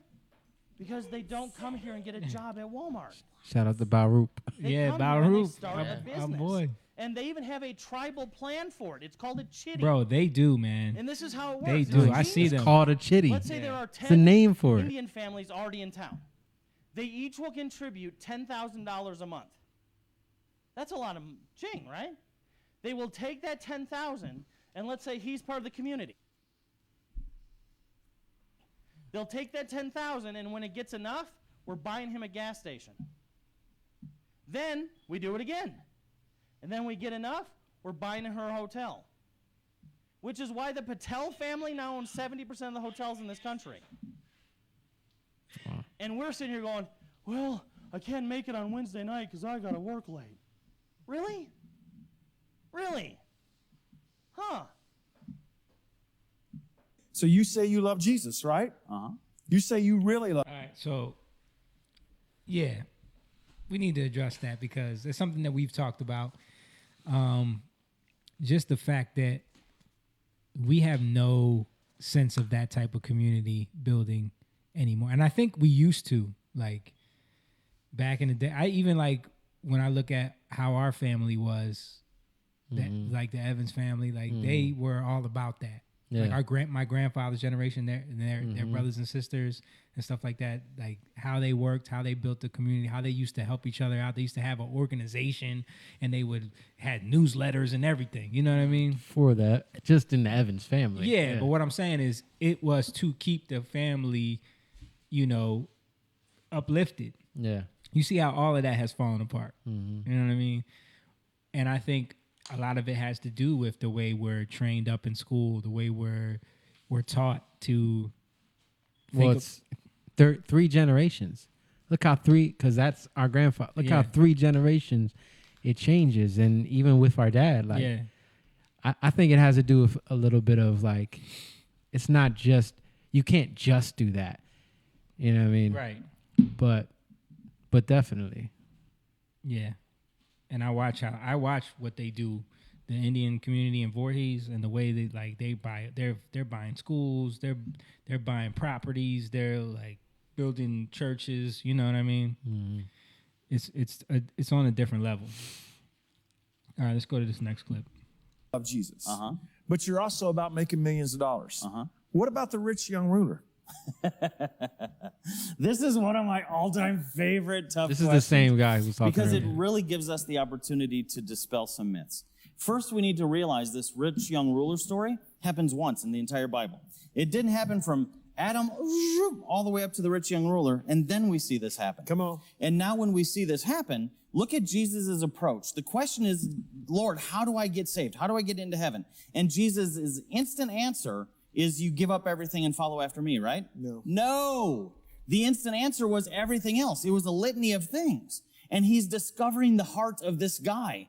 And he discovers that the heart of this guy is finding his identity in the wealth. That's the problem. It's the identity of the wealth. And how do we know that? The Bible itself confirms it because it calls him what? The rich young ruler.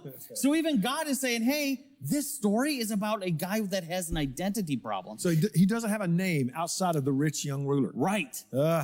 So now we have this situation where Jesus recognizes this after searching his heart and says, you're finding your identity in the wealth. Give up that identity, take on my identity, and follow after me. And this rich problem never comes up again. It's not like we see this again when he tells them to go in the highways and byways. And by the way, Peter, if somebody's wealthy enough to give, kill them because they're a sinner.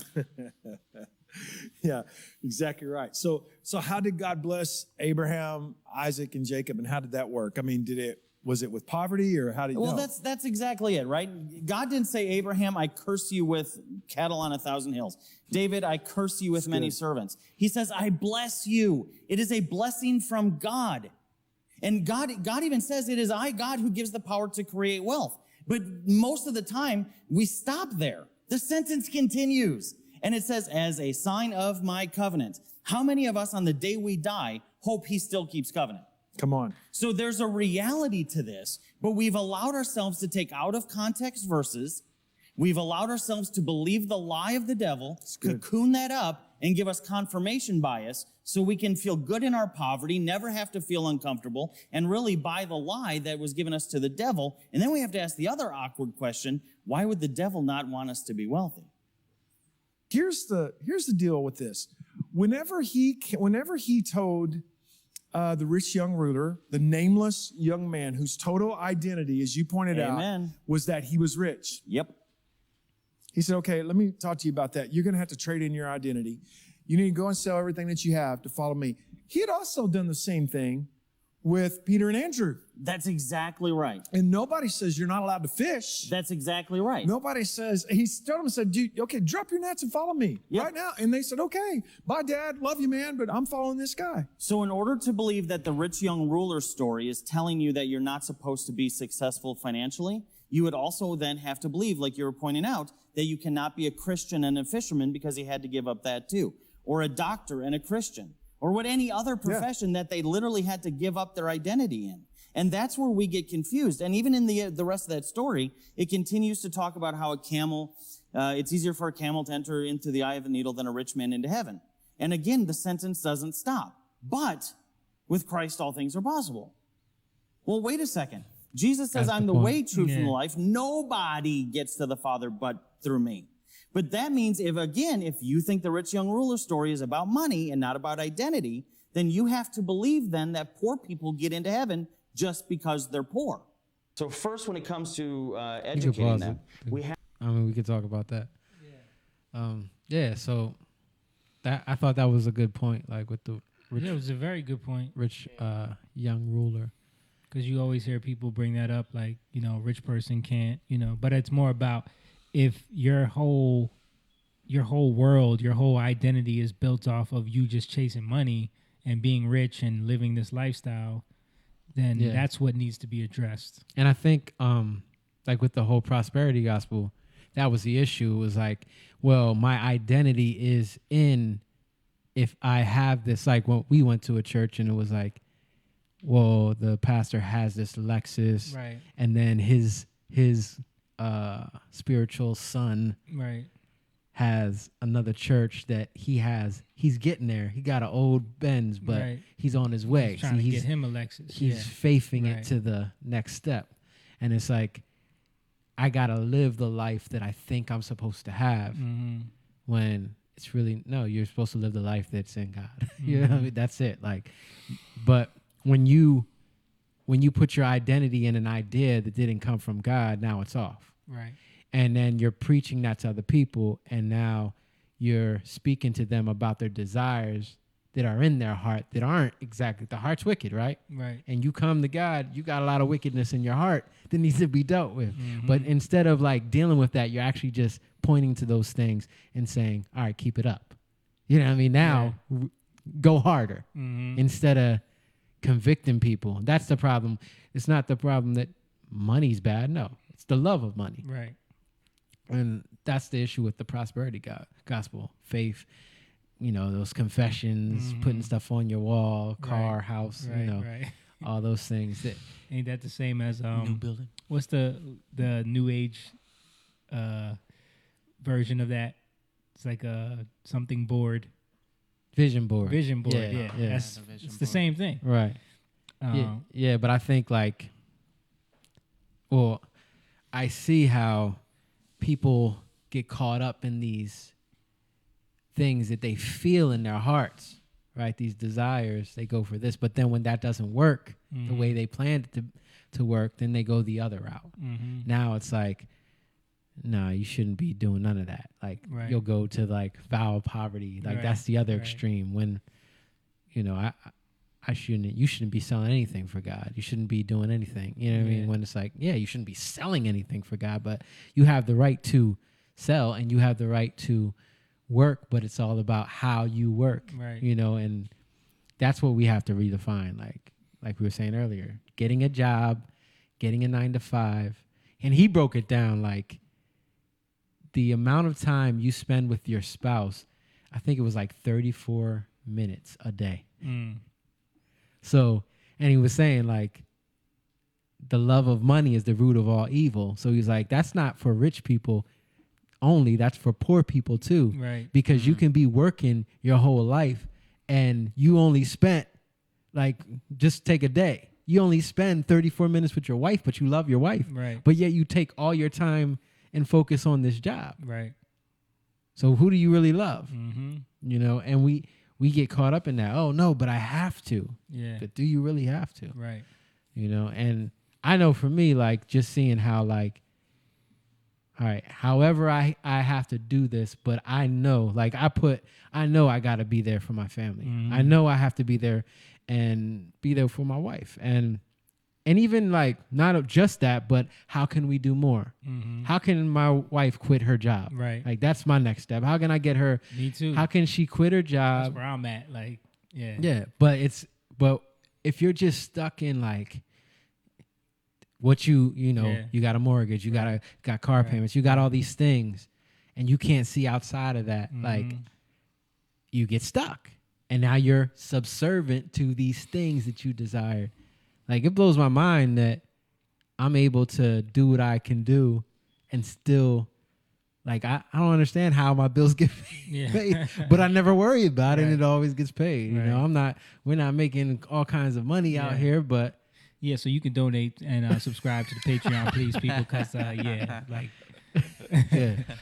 but you see God at work, you know, and not only that, but we're seeing like even with this pandemic, you start to see like, okay, there's more. Yeah. You know what I mean? There's more out there. There's a different way. There's more to life. Yeah, like, there's more to life. There's a different way. Like the money, we need money to only do the things that we need to do. Like there was one thing that he was talking about, like this guy was talking about, well, I'm good. I make $70,000 a year, so I'm fine. And he's like, no, you're selfish and you're greedy because that's for you. Yeah. But what are you doing for other people? Yeah. Because as believers, we're supposed to be giving to other people. We're supposed to be doing for other people. We're supposed to be looking for opportunities to do that. And if we're not, and if we can't because we're so subservient to not having anything, even if we're good, you know, then there's more that we can do. But how do we do that? You know? Yeah.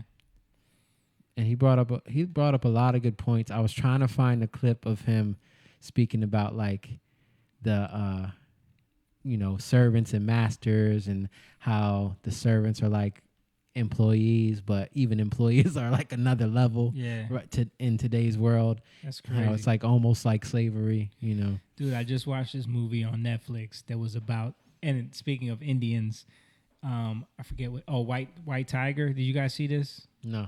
It's a good movie, man. Like great acting. It's all in India.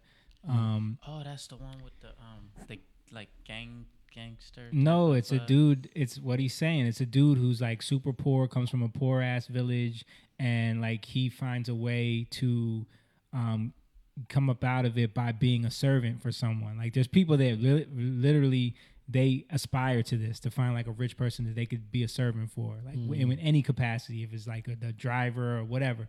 But they treat them like trash. You know what I mean? So the whole movie is about how he deals with that. How he it's this weird dynamic of like he loves him but he hates him at the same time. You know, it's a good movie, but it's that same thing you're talking about where like the servant master, he calls him his master. You know what I mean? And this is like a dynamic that happens in India now, where it's like, you know, you have a master and he can just treat you however he wants. You know. Yeah. Like the dude he was a servant for, his dad was the one who had most of the money, and he would kick the dude. He would like make him rub his feet every day. You know what I mean? Like stuff like that. I hate feet.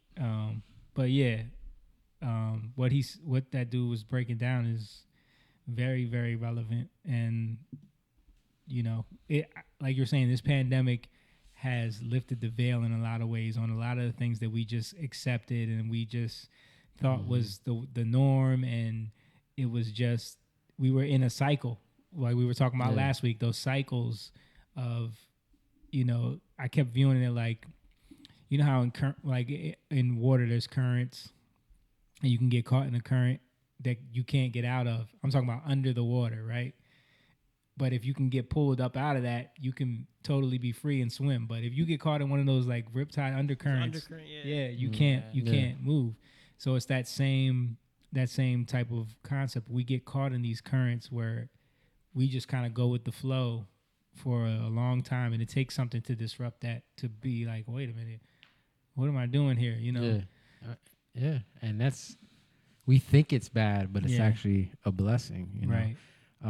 There was another thing he said that made me kind of like, you know, take a step back.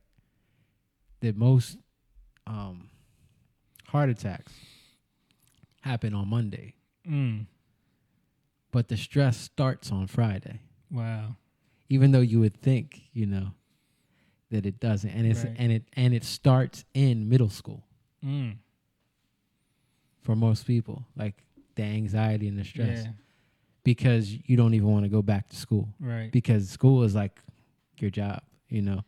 Yeah, 100%. Yeah, the weekend is like Friday hits and you get out of school, and it's like this countdown for when Monday morning hits again. Yeah, I remember that as a youngster, and always feeling on Sunday like, school's gonna be tomorrow. You always get that feeling of like Friday you're feeling good after you get out, and Saturday morning is always great, but then like Sunday you're like, school's tomorrow. You know what I mean? Yeah, and even like my kids say it sometimes. Like, you know, my kids do too. Like on Sundays, gotta go to school. I be like, guess what tomorrow is? They be like, don't say it. You know what I mean? Don't say it. Nothing. It's nothing tomorrow. Like that. That's like, but you see how we get indoctrinated into this whole lifestyle of living for the weekend. Remember that song? Yeah. Gambling Huff. Living for the weekend. Yeah. Let's get a farm. Let's wrap it up. And we go to Beautiful Eyes. Oh, Beautiful Eyes. Yeah. Dance out. Yeah. Cares away until the weekend. Yeah. Till the morning comes. Right. But it's about the weekend. Right. Let's do the last clip, because that's right. There's another clip. Okay. I have to stop educating them just to produce an answer. I have a textbook from 1929. He's talking it's about a kids. 7th grade textbook. It's less than an inch thick, right? The first chapter, how to start your business. And that math book taught math through the model of you're going to leave school and go start a business.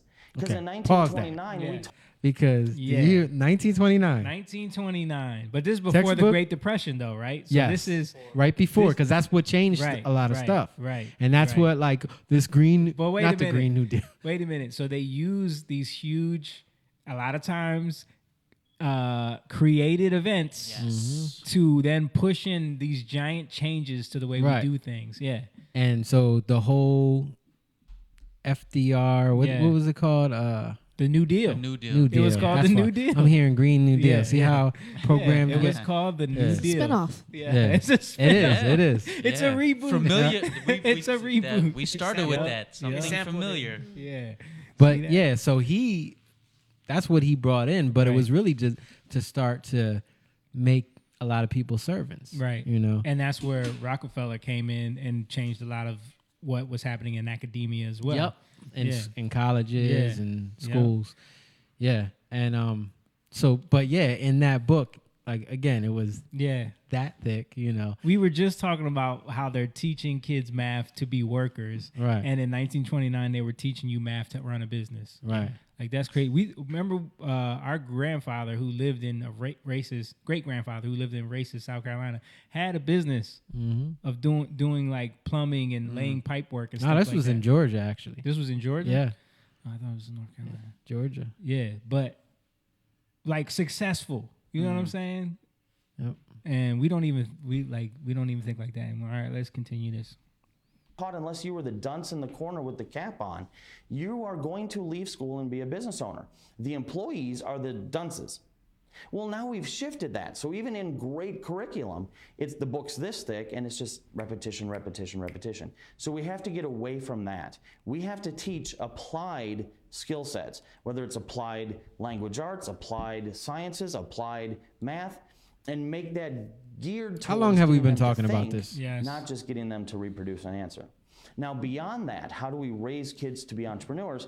We're actually putting an entire program together, and we teach parents how to raise their children this way. You don't But the have to small go into snapshot is he's really just gonna go into his own thing. But he's talking about like his own homeschooling thing, which is cool. I want to look into that. But yeah, a lot of what he's saying, like it's just to produce an answer, Right. and then to feel good about yourself. Like, oh, you took a test, you know. But it's like, for what? What is the purpose? How can you apply this to life? In what way are you going to apply this to your life? My kids get so much, it's funny because we were just talking about change and all that. They get so much more excitement out of learning how to count their change than they do with the stuff they're doing because it doesn't make sense to them the way they're trying to teach it. It doesn't apply to, Yeah. you Right. know? Like I was trying to break down fractions to Elise and Aria, and I had to like use pizza to like make it them even interested. Because even the way that the school, even for Elise, like the way the teacher is explaining it with the numerator and denominator and like all that stuff, it just becomes confusing. Right. That's the problem. Like we were saying, all these terms that they got are like, why don't we just call it what it is? Yeah. It's almost like it's like designed to like make you check out and not want to engage. Like Yep. heavy books, Yep. you know, like everything about Yeah. it early in the morning. Yep. You're like why would you ever fall in love with it or want to go to there's so many problems. Yeah. Like, And especially for young children who just want to experience life. You And know what have- I'm Exactly. saying? Like Wanna and have learn fun. through Yeah. experience. right. Yeah. Why don't we make school about that? Yeah.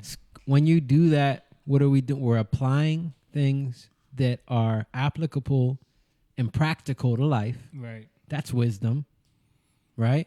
And then and then as you learn how to apply it, and then you learn what to apply it to. Now that's understanding. You know what I mean? Yeah. Now you got understand. Now you have something that's valuable that you can sell to somebody. Oh, you need that? Okay. Like you can be. That's what's missing. Right. Right. We don't have that anymore. We don't have like where you don't have to take it all on. Mm-hmm. You do what you're good at. Right. I'll do what I'm good at. Right. Right. We That's work where together. isn't That's that how what- God created us? That's what the community is supposed to be. That's what the right? church was supposed to be, right? Yeah. Yeah. Like how we got to start looking at. It's simple, you know. Yeah. God created us to be unique, but if we're not, now we're trying to fight with one another. Now we're in opposition with one another. Now I'm not that good at this. You know, like we're looking at our flaws instead of Right. looking at what we're good at, because we don't even know what we're good at. Because but we're not even ever challenged in what we're good at. Like going through the public schooling system, and I know all of y'all remember this. Like you're always being categorized by where your test scores are at. You know, what classes are you in? Are you in AP classes? Are you in regular classes? Are you in college prep classes? And then it's about, are you filling out your college applications? Are you getting your pre-SAT scores? Like where are you? So it's this constant herding you into the idea of just going to college. Like no matter, don't even think about, I remember when I was meeting with the guidance counselor talking about what I wanted to do with music and like, you know, the music business and stuff like that. It was, and the guidance counselor in Williamstown was like, well, why you want to do that? Well, you know what I mean? Like, what's an audio engineer? Yeah, it's like, well, where would you, how does that even work in college? And I was like, well, there's a couple schools that I looked at that, and then he just was done with me. You know what I mean? It's like, all right, well, fine, do whatever you want. You know what I mean? But it was like, there was no guidance. There's no direction. It's just, he's a guidance counselor. his job is to tell you to fill out your college applications, make sure you write a good essay, and get accepted to you know, a school so you can go there and not know what your major is for 4 years and then end up being in there for 8 years. And then, you know what I mean? And then by the time you get out and finally get a job, hopefully you won't have enough student loans to squash you for the rest of your life. Yeah. But that's what when I was in high school, that was the thinking. It was just, you got to go to college. And they were pushing that heavy. And it doesn't matter why. Yeah. Just go. You know what I mean? Just go. Because the alternative is you work at McDonald's for the rest of your life. Like that's literally what was pushed. You right. know? Like, that's how you're told. Yeah. You'll work at McDonald's for the rest of your life. I noticed something with especially when Jaden was in middle school, they would, you know, take tests, these state tests or whatever. Standardized tests, yeah. Right. And then they would put kids, you know, who score a certain level in with kids who scored that level. I know from my experience, like being around certain people who, you know, I consider you know, to think where I wouldn't think. Right. Like, and it just blew my mind because it's like you're putting kids that are the same and they're not learning from other kids who, you know, is a little smarter or whatever is better at this. They don't grow. Right. You know, you just keep kids where they are. Yeah, you separate them into these groups hierarchies. Where it's a hierarchy of intelligence. Well, like this guy, he couldn't read in high school. Like he was like, he could barely read, so he had to learn how to read with magazines and to really get his reading up. He did it himself. But did that make him stupid? No. Like, look at how he's talking. Yeah. And another thing he said, he was so shy, like he couldn't even order food. That's how shy he was. Right. But now he's doing seminar, talking to people. You know what I mean? Like, it totally different. Whole public speaker. Yeah. You know? Totally different. He's a good communicator now. And that wasn't developed in school. Yeah. You know what I mean? It wasn't developed in school. But he learned how to become an entrepreneur in his own way, you know? And I want to learn more about, you know, how he did that. Because I just came across this stuff today. I thought it was really interesting because it was a different take. Yeah. Because a lot of times when I hear people, especially in the church world, it's more like prosperity gospel type stuff. Right, you know what I mean? Right.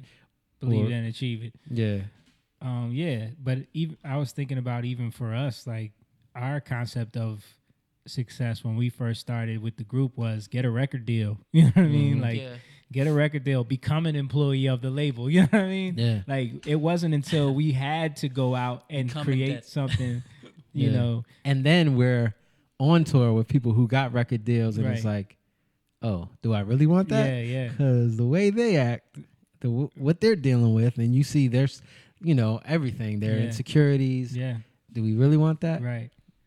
Yeah. Are they really actually happy? You know. Yeah. Like you have the lifestyle that seems on the outwardly as something to attain to, but then on the inside, it's like, what does that really amount to at the end of the day? Yeah, and we were just on the inside in terms of seeing people. Yeah. Just by seeing them up close. Right. So imagine behind closed doors how they really are. You know what I mean? And then you hear from all these artists about them literally saying they're slaves to their label. They're slaves, you know, and then these labels own their masters to this day. You know what I mean? You got people now, Taylor Swift and Kanye, trying to sue to get their masters. It's like, you know, it's crazy. It's crazy when you think about that, and then we were able like to start our own company, but out of kind of forced to, you know. Mm-hmm. But just to be freer now is a blessing. You know what I mean? Yeah. We can do what we want to do. But imagine if we got a record deal, Mhm. you know, early on, Mhm. you wouldn't know how to mix. Right. Or you wouldn't know how to produce, you know, a lot of yeah. that stuff. Mhm. Yeah. I probably wouldn't be as good as I am in terms of vocals Right. and really Yeah. understanding that, because Writing, yeah, a lot of the stuff, you know, there's a lot of things that we had to learn as we went. Right. The stuff you do with graphics. Yeah. You know what I mean? Yeah, we Wanna be actually hands-on. we had to grow in a different in those trades. Yeah. Even the stuff we're doing with this. Yeah. Like, this it's- whole visual. Yeah. Yeah. And the videos, like all that stuff, you have to learn it. And And you all naturally separate into your gifted areas. Right. You know what Right. I'm saying? Like Mhm. when you could be like, oh, okay, there's 6 to 8 people. We all have to get something done. Like those talents and what you're blessed in or gifted in, like begin to show themselves. Right. Right. You know, like it has the space to do that, I guess is Mhm. the point. Yeah. and even like, and we're learning. Like, Yeah. I think we're still learning, like Mhm. what's going on, what God is doing, how He's shifting things. So it's not like we got the answers. No. But we're just kind of talking about it. But we do see something. And even like in terms of employees, like even how we are with what we do, I think it's really about like, not that somebody works for you, but they work with They work you. with you, right? But they can grow from working with you, Mhm. you know, and in what we have. Mhm. And then so they can then take it and do what they need to do, Right. but we're still connected. Right. You That know? connection is made. Yeah. And that's key. Like, that creates community. Right. Because the community, you can't create a community off of, I'm going to do something for you so I can get something back. Right. So you owe me. Yeah. Right. Because then it's fleeting. It's Right. it's not long lasting. But if you do it off of like love, Right. basic love, you know what I mean? Love, the love of money is the root of all evil. So Right. if you're working in that way, that's what you're going to serve. Mhm. But when we work to like, all right, what they have, I want, but I want to know how they got what they had. Mhm. Like, I like what they have, but it's different. Like, you're not coveting it. You know Right. what I mean? You're not like, but you're admiring it. yeah. Right. You're admiring It it. inspires you. Right. Yeah. And because of that, you know, I want to get to know this person. That's genuine. That's a genuine thing. Yeah. And in that, that's how we can grow and learn from each other.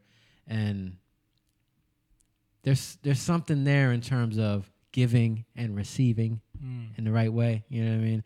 And instead of like, we know with the music industry, right? How many times was it put to us, well, this is what you have to do. Mhm. You got to deal with this stuff and take this L, Mhm. and eventually you can make somebody else take an L. Right. Right. But see, that's the cycle. Yeah.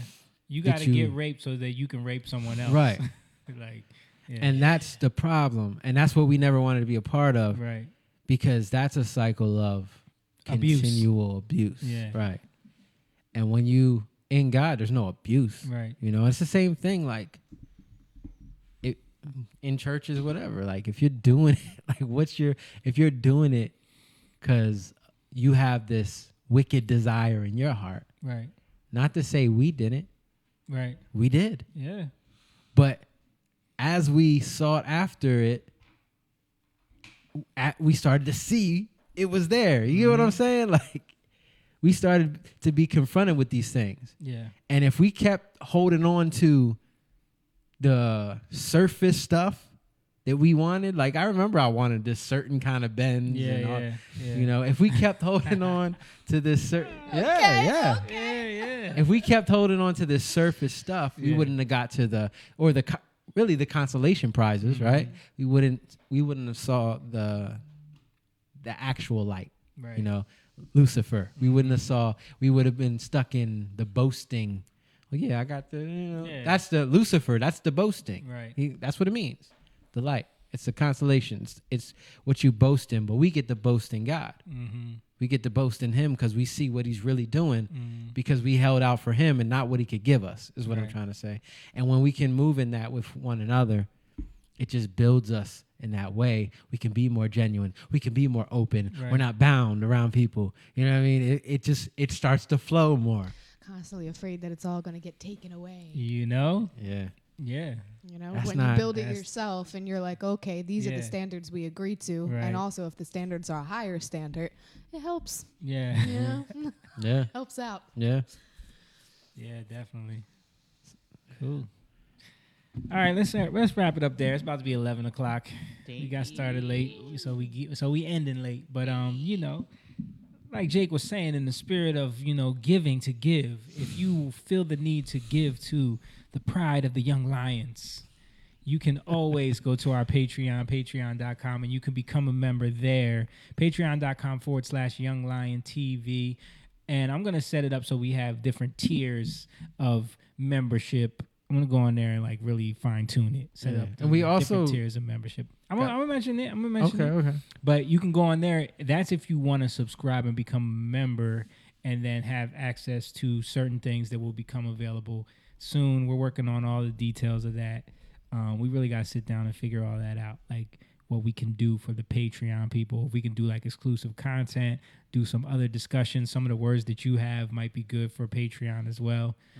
Do some music, some exclusive like videos of us doing like the new songs that we have, like just acoustic versions or something for the Patreon people who become members on there. Because we had our first like real sow into the kingdom from Migdalia. Shout out to her. Yes. And we want to have more of that because we really want to use that to elevate what we're doing here and expand it into other things. And like we were saying, keep this community built and growing, and bring more people into the kingdom, the pride of the Young Lions. But yeah, so you can go to Patreon, you can become a member on there. Also, if you want to donate at any time, you can always hit the Cash App. It's $YoungLionTV on Cash App. And it's connected to our Facebook right now where it says learn more. Oh, it's on our Facebook? On Yeah, Young so Lion TV Facebook or Young just Lion on- TV. Okay. If you click learn more, it'll take you right to the Cash App just because I never changed it back. Okay, that's fine. Yeah, So- you can go to our Facebook page, Young Lion TV, and also follow us on there. Go to our Instagram, follow us on there. I haven't really been posting on any of those things because I'm just like so done with social media. But yeah, there's the YouTube channel. All of the streams go up on there as well. We're always streaming simultaneously to YouTube and Facebook. Facebook is where most of the people come and watch us because we just have more people on there. The YouTube channel is new, so there's only like 60 subscribers. So we need to get those numbers up too. So if you get a chance, go over to the YouTube and subscribe over there, hit the notification bell. Also let other people know about it, share it, hit the like button. All that stuff matters because the algorithms are not set up in a way to promote content like ours. The stuff that we talk about is not viewed as good content on these platforms. They want us to be talking about a lot of other Not Zuckerberg approved. Yeah, exactly. It's not Zuckerberg approved. But yeah, thank you everyone who checked in today and who's been watching. We have a lot of great comments. Got a lot of hearts, people hitting hearts. We appreciate you, and we will see you guys next week. Next week will be our 100th episode. So that's amazing that we've been doing this for 100 episodes. Like I remember day one, the day one episode where we went into a deep dive on Shirley Temple's like February, right? I think it was April. Really? No. Or March. It was in March. Might have been. It was in March when we did our first episode. You can find it on the YouTube. It's on there.